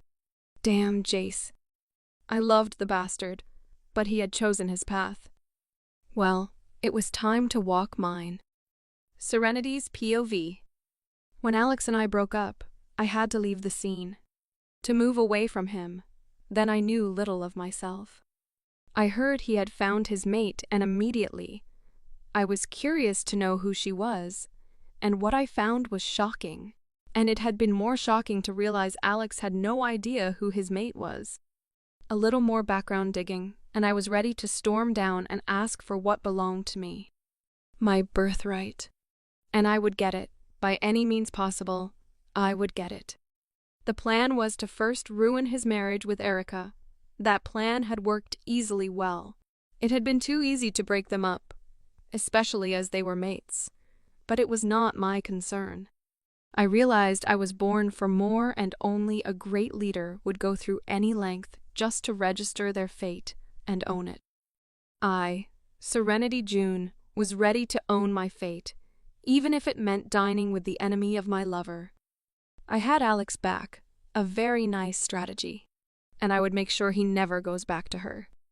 They were mates, and sometimes it was not that easy to let go, which was why I would make sure he did not return to her. I had a greater plan for the two of us, and I know when it all planned out, he would be delighted.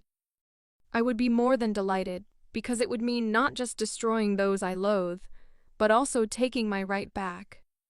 Serenity June, the girl people would look at and think she was Na'vi. I was far from Na'vi, but I would let them keep thinking that while I got what I wanted. My phone rang. I picked it up. It was the call I was anxiously waiting for.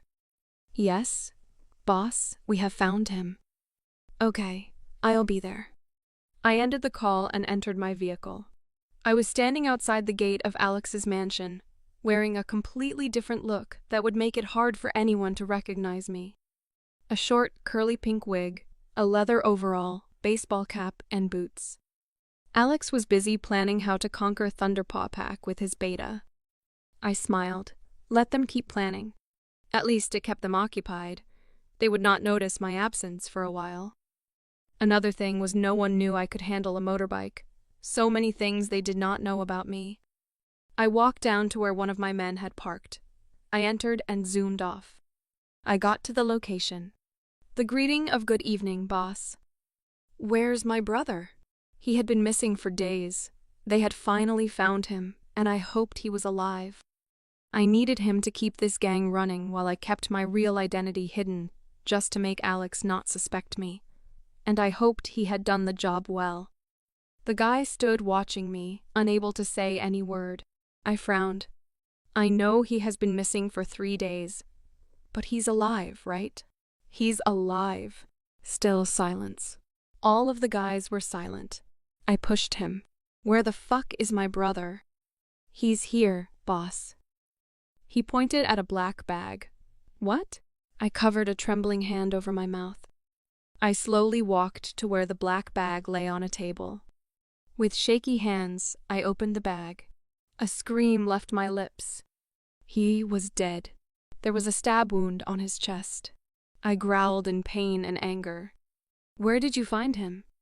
I turned to the guy who had called me. The other side of the river, the beginning of the forest. He told me. How was she able to kill him? How? He was the strongest in the gang. I could not risk going. My face was known. She did not know I had a brother. A twin brother. I had sent him to go end the bitch's life. She killed my brother. She would pay. I would make sure Erika paid for this. Wrap him up and bury him. I wiped my eyes, trying not to cry. All right, boss.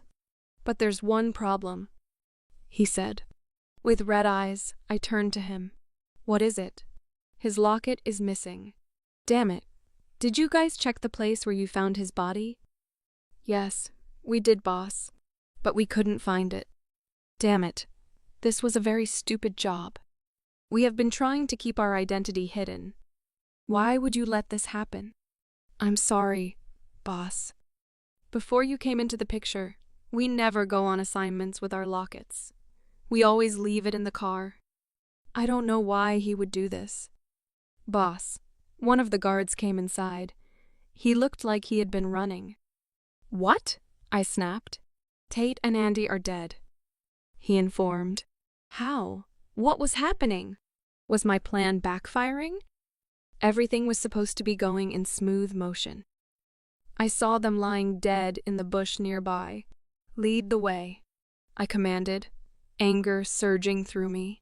We got there to see 2 more men dead. I looked closely to see it had also been knife wounds. I bent to sniff the air. Their deaths were fresh. It had happened between last night to this morning. Do you know who might have done this? I asked Nate. He was the guy that had called and was one of the most respected in the gang. No, but we'll look into it. You'd better, and I need answers as soon as possible. I told him. I'll be going. Take care of the bodies. Yes, boss. But boss? I turned. What is it, Nate? We'll need a new leader who's always available now that your brother is dead. You should come take over. I will, but you know I cannot let anyone know I'm into this life. I'll keep feeding you guys information and giving orders. You can help me run things. When all of this is over, we'll no longer need to be in hiding. Yes, boss. Do you need us to pay her a visit? No. When I'm ready, I'll let you know. Ironclaw is called the strongest pack for a reason, I said to myself as I climbed my motorbike and zoomed off. Erika's POV. Who are you to talk to me? Elder Grigshade bellowed at me. This man had an issue with me being the next alpha, but I would not let whatever plan he had work. It would not work. I would make sure to deal with him. If he was going to be the obstacle I was going to face, I would not mind getting him out of my way, by hook or by crook. Mind your tone with me, Elder Grigshade. I stood up to him. Do not make me unleash my powers on you. He scoffed in contempt. You're just a child. Your brother can do better. In case you have forgotten, I am older than Jace. So I ask, do you have problem with my age or my gender? He sneered at me. I don't want you there. Unfortunately, we cannot choose our family. I am a Blackwood, and by right, as the eldest, I will ascend the throne. Elder Grigshade, whether you like it or not. I threw back at him. Let us try to settle this amicably. Another of the Elder Spugjern put in. He was also one of the influential werewolves in the pack, but he was a better person. Respected everyone. He had 2 sons, and they were just like him. One would never know the Spugjerns had money. They had contributed somewhat to the growth of the community, always trying to help the poor and sick, unlike Elder Grigshade, who just decided to be selfish and overbearing. I wondered why he was part of the elders of the pack. I looked at the man. I am only going to respect your words, Elder Spugjern, and ignore Elder Grigshade. I took my seat, turning to my father's lawyer. Let's go on. My father's lawyer reopened the documents and read Dad's plans for his pack. By the time he was done, it was obvious what Dad had said. As I have read, it is obvious what the past alpha want to be done. His daughter, Erika Blackwood, as the eldest in the family of the Royals of Blackwood, is the next in line and heir apparent to the rulership of Ironclaw Pack. The lawyer concluded. I passed a victorious smile to the Elder Grigshade. How can the alpha do such? The alpha is supposed to be smarter than this. Grigshade flared. I stood, fury speared. Do not speak of my father in such tone and light. Jace stood beside me. Elder Grigshade, I will not have you talk about my father that way. Grigshade seemed to be startled by Jace's words. You are supposed to be the alpha of the pack. Says who? Jace retorted. Elder Grigshade. Who said that? Have I ever come to you with that notion or plan in mind? Have I ever visited your home for this reason? Elder Grigshade could not say anything, but he fumed so bad that I thought I saw flames emitting from his ears. That served him right. Why was he pushing for Jace to climb the throne of Ironclaw? Had Jace ever asked him to help him fight for the throne? He was trying to make this difficult, but I would not let him. It was official, and there was nothing he could do to stop this reign. I was the next alpha of Ironclaw Pack. Why are you fighting this, Grigshade? Spugjern asked. The man seemed to quite bewildered at Grigshade's insistence on Jace being the new alpha, rather than myself. A woman cannot rule Ironclaw. This is not River Moon or Crystal Lake. He was mentioning the smallest packs in Fangoria. But these packs are ruled by men. I told him. What I mean is, you can go there to rule those insignificant packs, but Ironclaw is different. You cannot handle the politics, the duty. It's not all about wearing gowns and looking all prettied up. He sneered at my gown. Who's going to take over your businesses and investments, Elder Grigshade? I stared challengingly into his face. He growled. I had gotten him there. Tessira was his only child and daughter. Since he was against me taking over my father's businesses and throne, probably he had another child out there that would one day take over. Cat has got your tongue, Elder Grigshade, because I remember you have only one daughter, Tassira. And if I can also remember, you love her and give her everything she wants. Why are you against me? I am not your mate. Speak to me with respect. He gritted his teeth. You do not deserve my respect, Elder Grigshade. I only respect those who respect me and my family. Remembering what he had said about my father drew more anger out of me, but I tried to control it. And one last thing, Elder Grigshade, let this be the first and the last time you will talk about my father in that manner. I am ready to kill anyone who would speak ill of him. I made sure to let him see the seriousness in my eyes before I stood straight. Your Highness, I would suggest we all calm down. It is your birthright. Elder Grigshade might have his reasons for speaking this way, but it should not deter us from moving on with what is meant to be. Another elder, Elder Crix, advised. In all, we had 6 elders in the pack. Elders were supposed to be well-respected members of the pack, but Elder Grigshade was just a total disgrace. I eyed him in great dislike.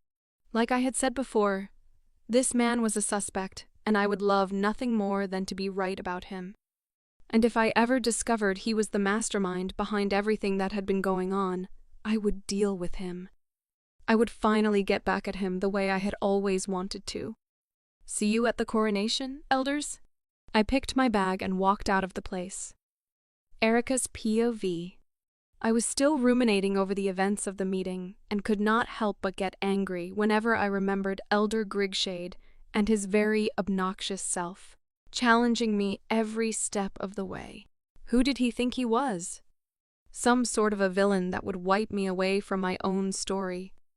He had a long thing coming for him. I was not that easy to push out of the way. No one would ever force me to leave what was my birthright. The rulership of this pack was mine, and Elder Grigshade, or any other like him, could not stop me from ascending the throne. Are you okay? Jace asked from beside me. I'm fine, I replied, not looking at his face. I suddenly remembered Jace's statement at the meeting. Have you ever visited Elder Grigshade in his house?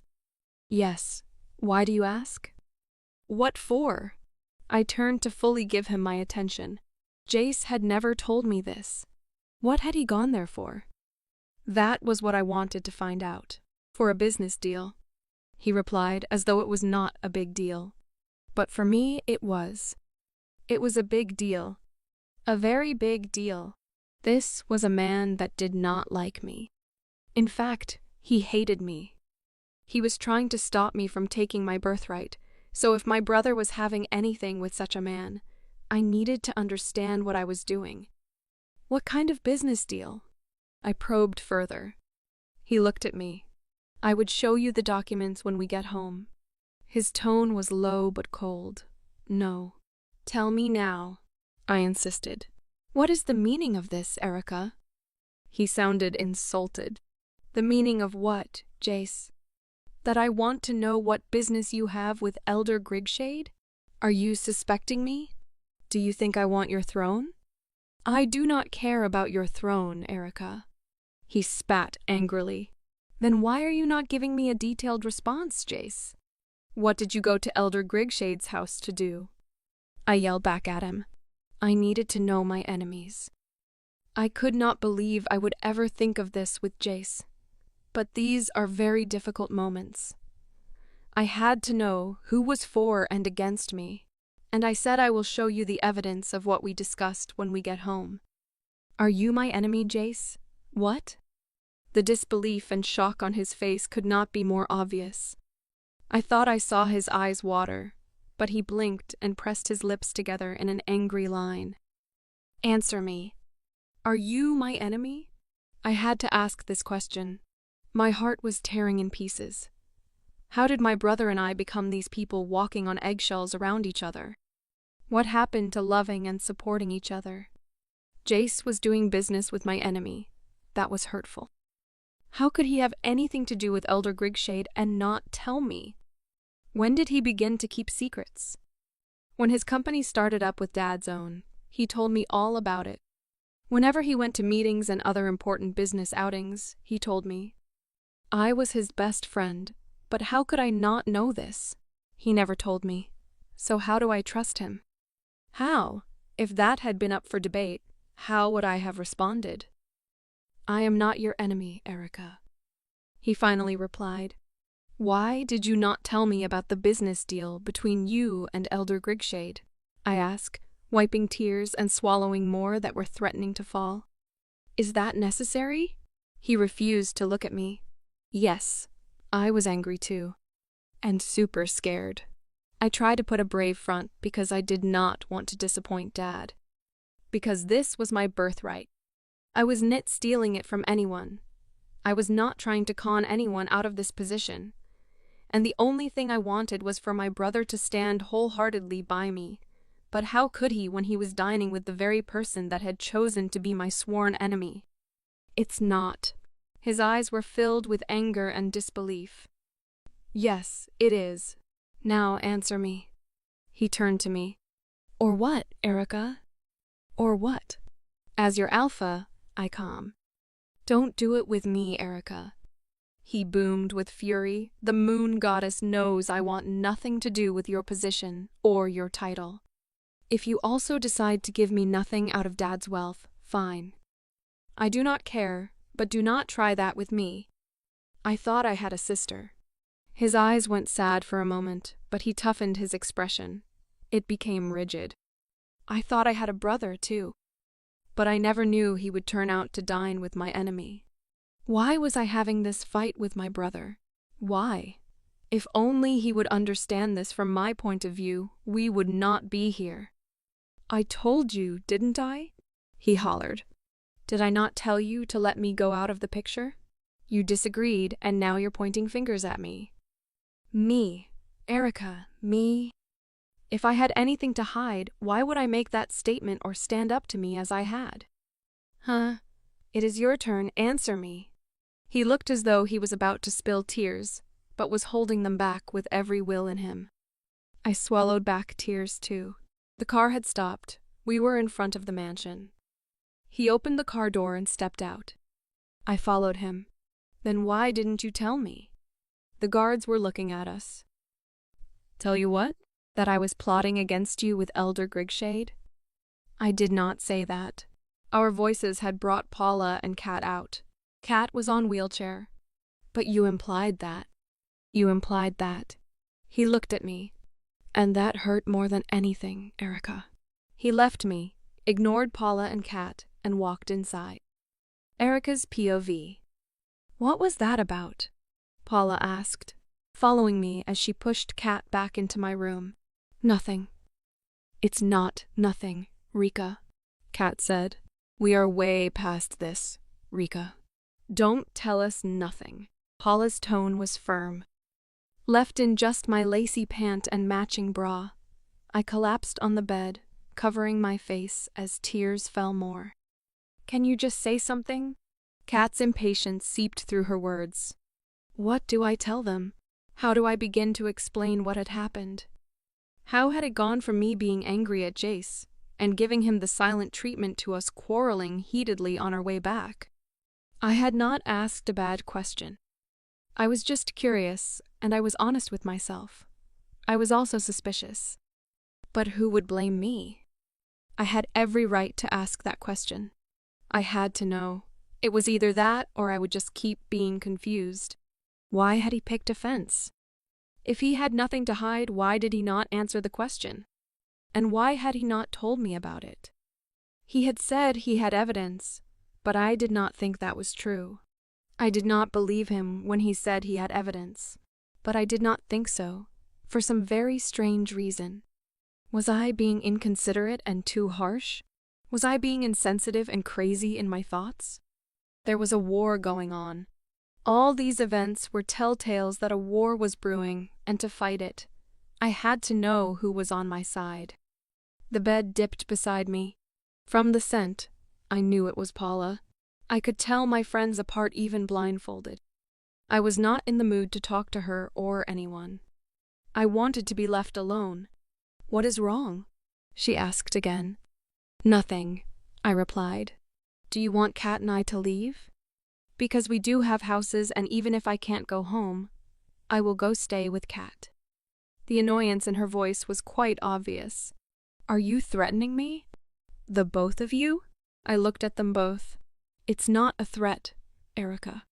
But if you do not trust us enough not to tell us anything that's bothering you, then there is no need overstaying or overstepping, Kat uttered. Lines of displeasure creased her forehead. No one said you're overstepping or overstaying, I told them. Then what are we doing here? This question was from a very upset Paula. You're defeated, I sighed. I'm sorry, girls. I have just had a very strenuous day. Now do you care to talk about it? Kat stares pointedly at me. I guess. I had no other friends apart them, and it was true. The reason they were here was to support me and be there for me. Now that they were here, I should not be turning them away. What happened? This time, Paula's tone was softer. As usual, Elder Grigshade tried to stop me from becoming the alpha. He was angry and ranted, said that he wanted Jace. I stood up to him, and Jace did too. But Jace made a statement. What kind of statement? Kat inquired. He asked Elder Grigshade when he was standing up to him if he had ever visited him for that reason. Elder Grigshade could not reply, which obviously meant no. So what is the issue? Paula probed. It means Jace had visited Elder Grigshade before judging from his statement. But I did not think much of his statement, or rather questioned the man before we left. It was in the vehicle that I had to ask what the question meant. He said he had visited Elder Grigshade before. Paula and Kat mirrored the same frowns on their faces. Why? What business would he have with a man who surely and obviously does not like you, and neither wants you as alpha, for reasons best known to him? Kat was surprised. Exactly my thought. Why? And when I tried to ask him some questions, he got angry. That does not sound like Jace at all, Paula stated. She was right. That did not sound like Jace at all. That was not who he was, in any dimension. Jace always told me things. Before he did anything, he would tell me. Why would he not tell me of this one? Why would he not tell me about Elder Grigshade? So what did you tell him? This was from Kat. Nothing. I just did not know what to think anymore. With everything that has been happening, I don't know who to trust. And I want to know my enemies and those that are solidly behind me. What did you tell him? Kat cut me short. I frowned, fighting away guilt. Why should I be feeling guilty? I had done nothing wrong. I had only asked a question, and then he just had to make it quite difficult. If he had replied me, all of this would not have happened. By now, we would have talked on what to do next, not having more space between us. Rika? Paula called. Why was I hesitating to say it? I had done nothing wrong. I asked him if he was my enemy. That is. You did what? The look of disbelief on Kat's face made me blink. Why would you do that, Rika? How could you ask that of your own blood? Paula added. Why are you guys blaming me? You will not understand. In fact, both of you do not understand. This is important to me. He is doing business with the enemy. And you both know the saying, the friend of my enemy is an enemy too.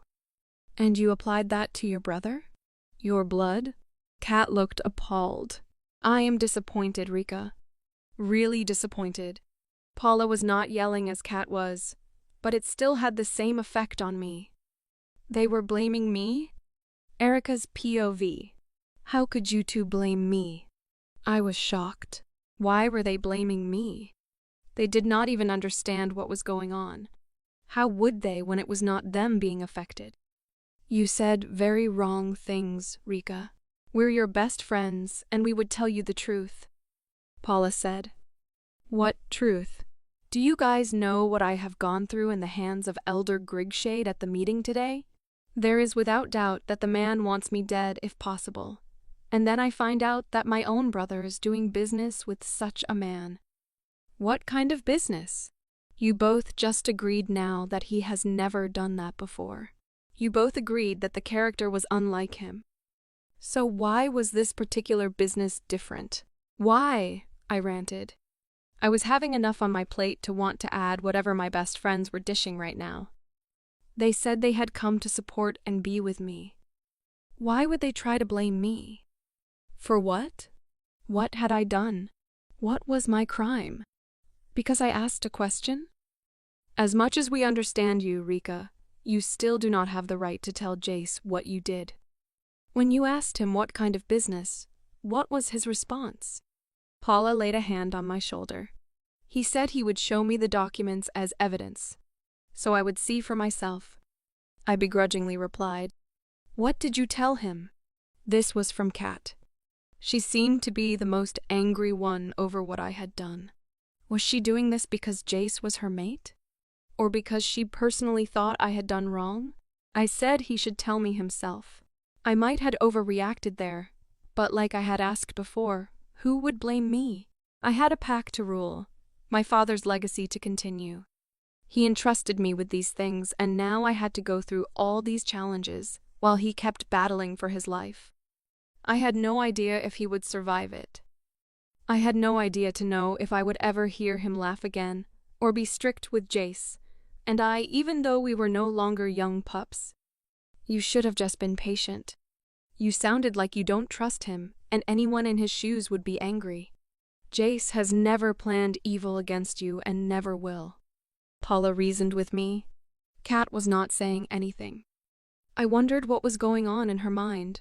Was she thinking ill of me at this point? Did she think I was not supposed to say the things I had said to Jace? I sighed. I don't know, P. I'm just so frustrated and tired. How can you say that? You don't have to be. Jace is your blood. You both are supposed to have each other's backs right now, Paula advised. Your dad would be disappointed to know that his children are fighting against each other, instead of coming together to fight as one against the outside world.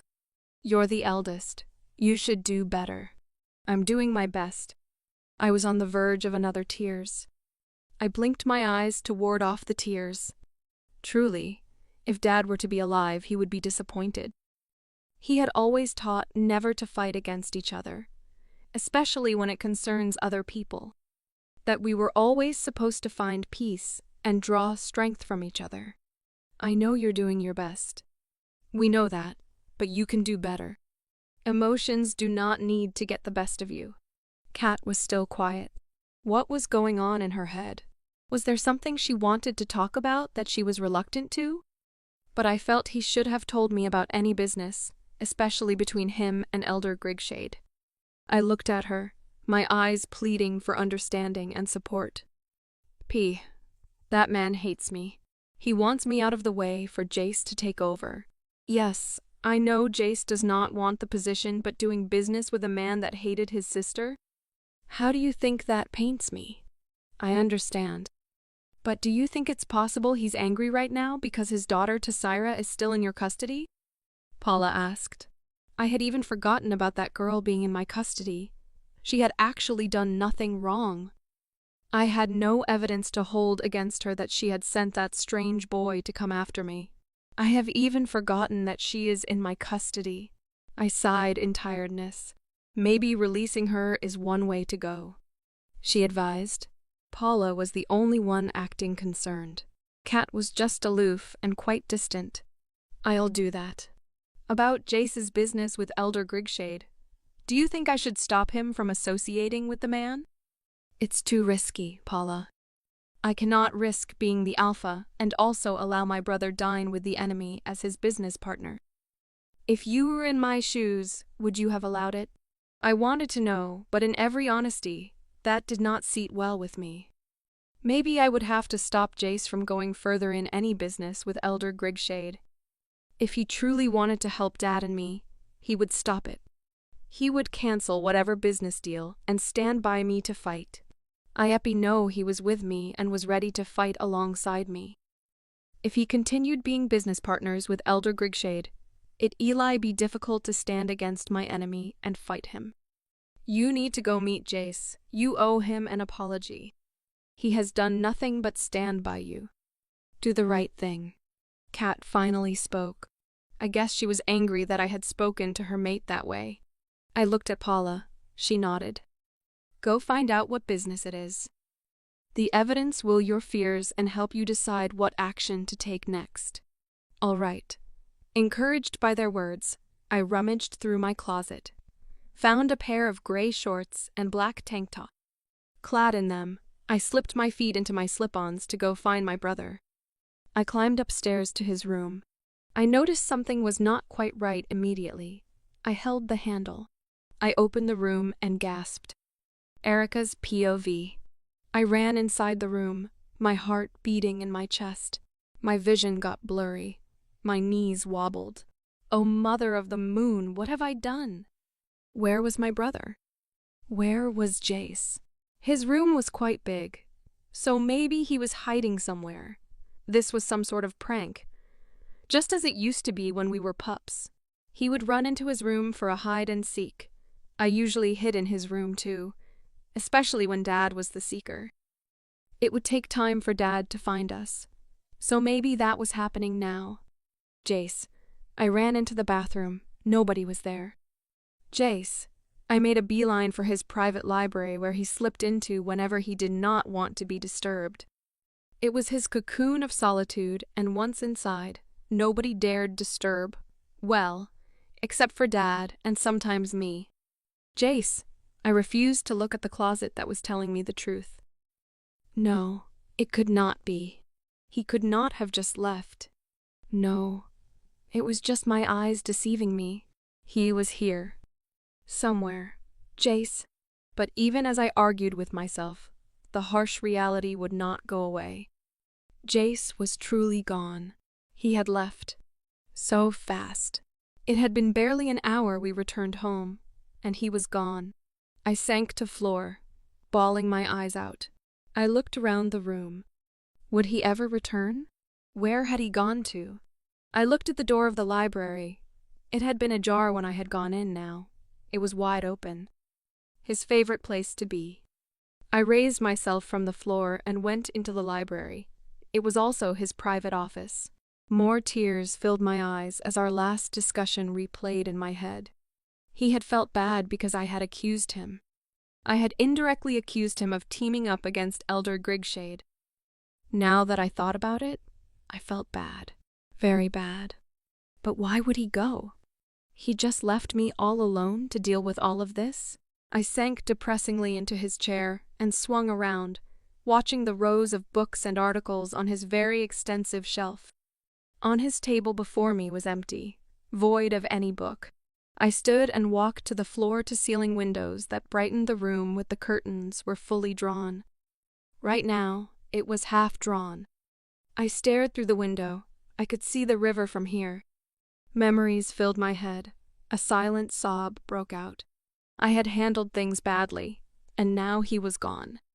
Though he had always talked of leaving, but this quarrel had encouraged his leaving. I heard the shuffling of footsteps.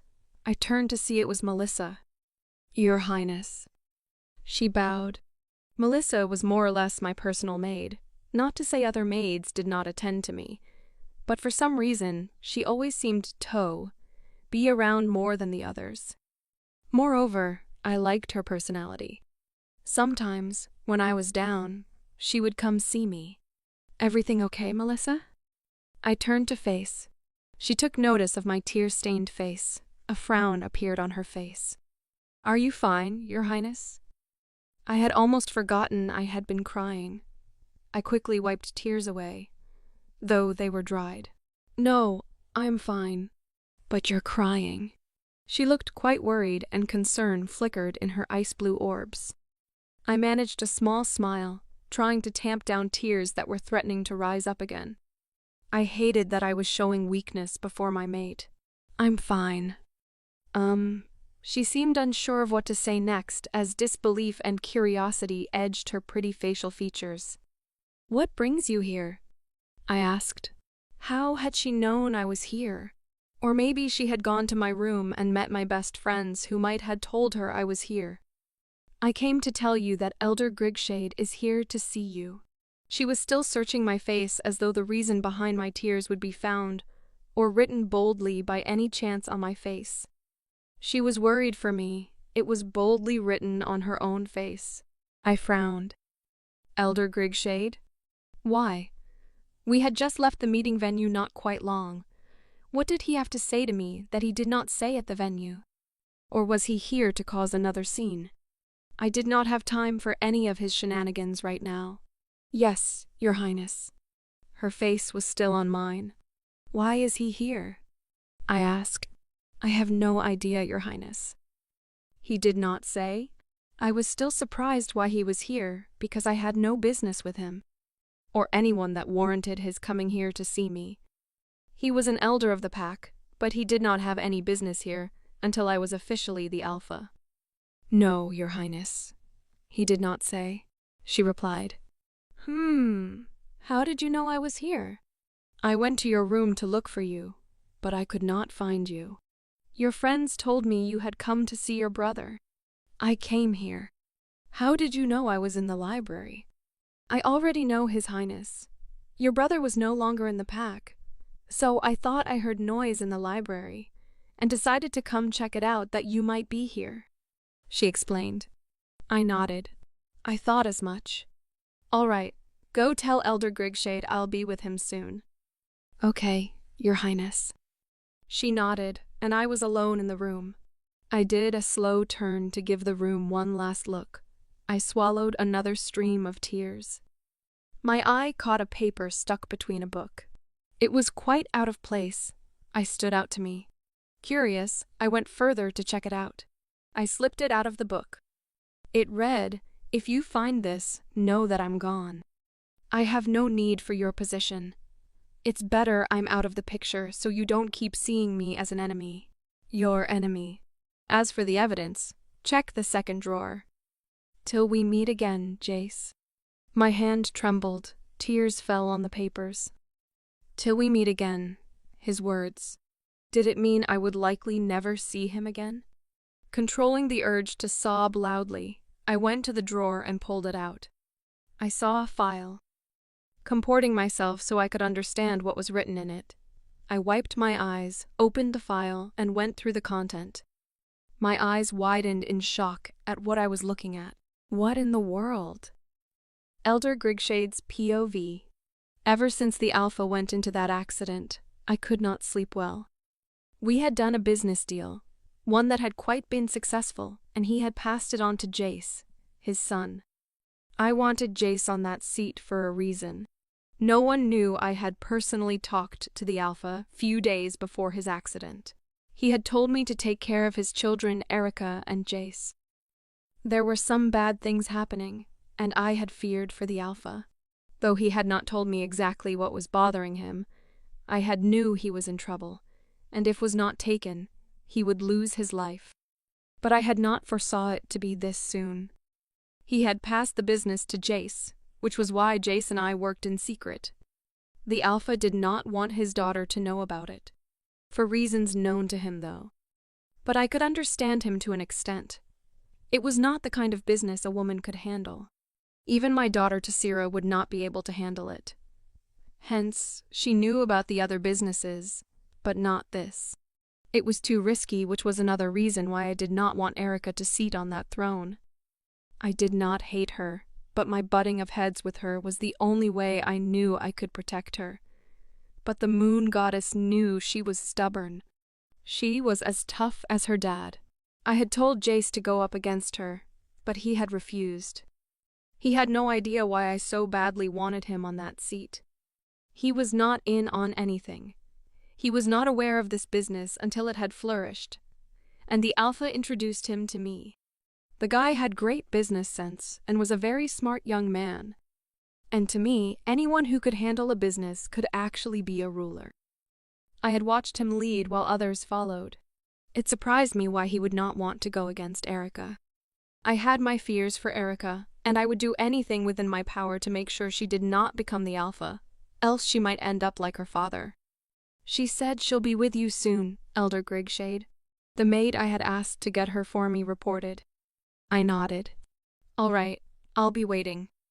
I would wait, and if it was going to make us go another round, no problem. Also, she needed to release my daughter. The girl had done nothing to her. It was no later than 10 minutes when I saw her stroll in. Her stance was stiff and tough. The defiant look on her face would scare most people, but not me. Keeping my own features unfriendly and stoic, I remained seated. Erika, Elder Grigshade. Her cold tone mirrored mine. Why have you not released my daughter? I glared at her. She glared back. If that is what you have come here for, then kindly leave. You are holding my daughter against her will. Is this the kind of alpha you'll be? The kind that oppresses her people with power? I was trying to demean her authority. Maybe that would get her to leave the seat. If you're trying to mess with my head to make me feel like I have no power or I'm not worthy, then you're failing. Woefully, if I may add.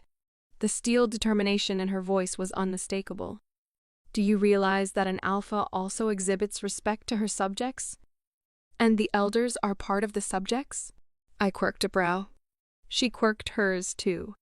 And if I can remember, an alpha also deserves respect from their subjects, and elders are part of their subjects. Do not mess with me, Erika. You are not fit to be the alpha. I bellowed at her, very annoyed at her insistence. Did this stupid girl want to die? Did she want to end up like her father? This crazy Navy child. She shot fire through her eyes. Elder Grigshade, enough of your disrespect. No matter what you say or how you feel, I will be the alpha. I know you think, Jace. I emitted a dry chuckle. Think? No, I do not think. I know he will do better than you. He's the best person for that seat. So give way and let him rule. I will not remain here and allow you step on my personality, even drag it to the mud, Elder Grigshade. You can leave my house, she ordered. I could see a growl coming out. Foolish girl. So easy to release her wolf. She would die quicker that way. If not for the promise I had made to her father, I would have let her embark on this journey of death. The enemies were still out there, and they would soon come for her the way they went for her father. Where's your father? I asked, eyeing her tauntingly. Don't you dare bring my father into this, she thundered. She was visibly trembling with rage. I merely sat, watching her. She might possess the strength of an alpha wolf, but she was no match for what laid in wait for her. Even her father lost the fight. What could she, a little girl no more than 22 or 3, do? You're a little girl, Erika. You have no idea what you're up against. She narrowed her gaze dangerously. And what do you mean by that? I stood, taking few steps towards her. She did not flinch, nor move back. She remained rooted in her spot, her stance daring me to go against her. Again, Navi, little Erika. If you do not want to end like your father, then step down and allow your brother take over, I warned, infusing seriousness in my voice. She gritted her teeth. Are you threatening my life, Elder Grigshade? I moved back, a hard smirk on my face. It's just a warning, Erika Blackwood. Become the alpha and have yourself to blame. I walked to the door and release my daughter. She had done nothing wrong to you. I gave her a mocking once-over. Alpha. Then I walked out of her presence, knowing she was probably glaring daggers at my back. But I did not care. Erika would have herself to blame if she disobeyed me.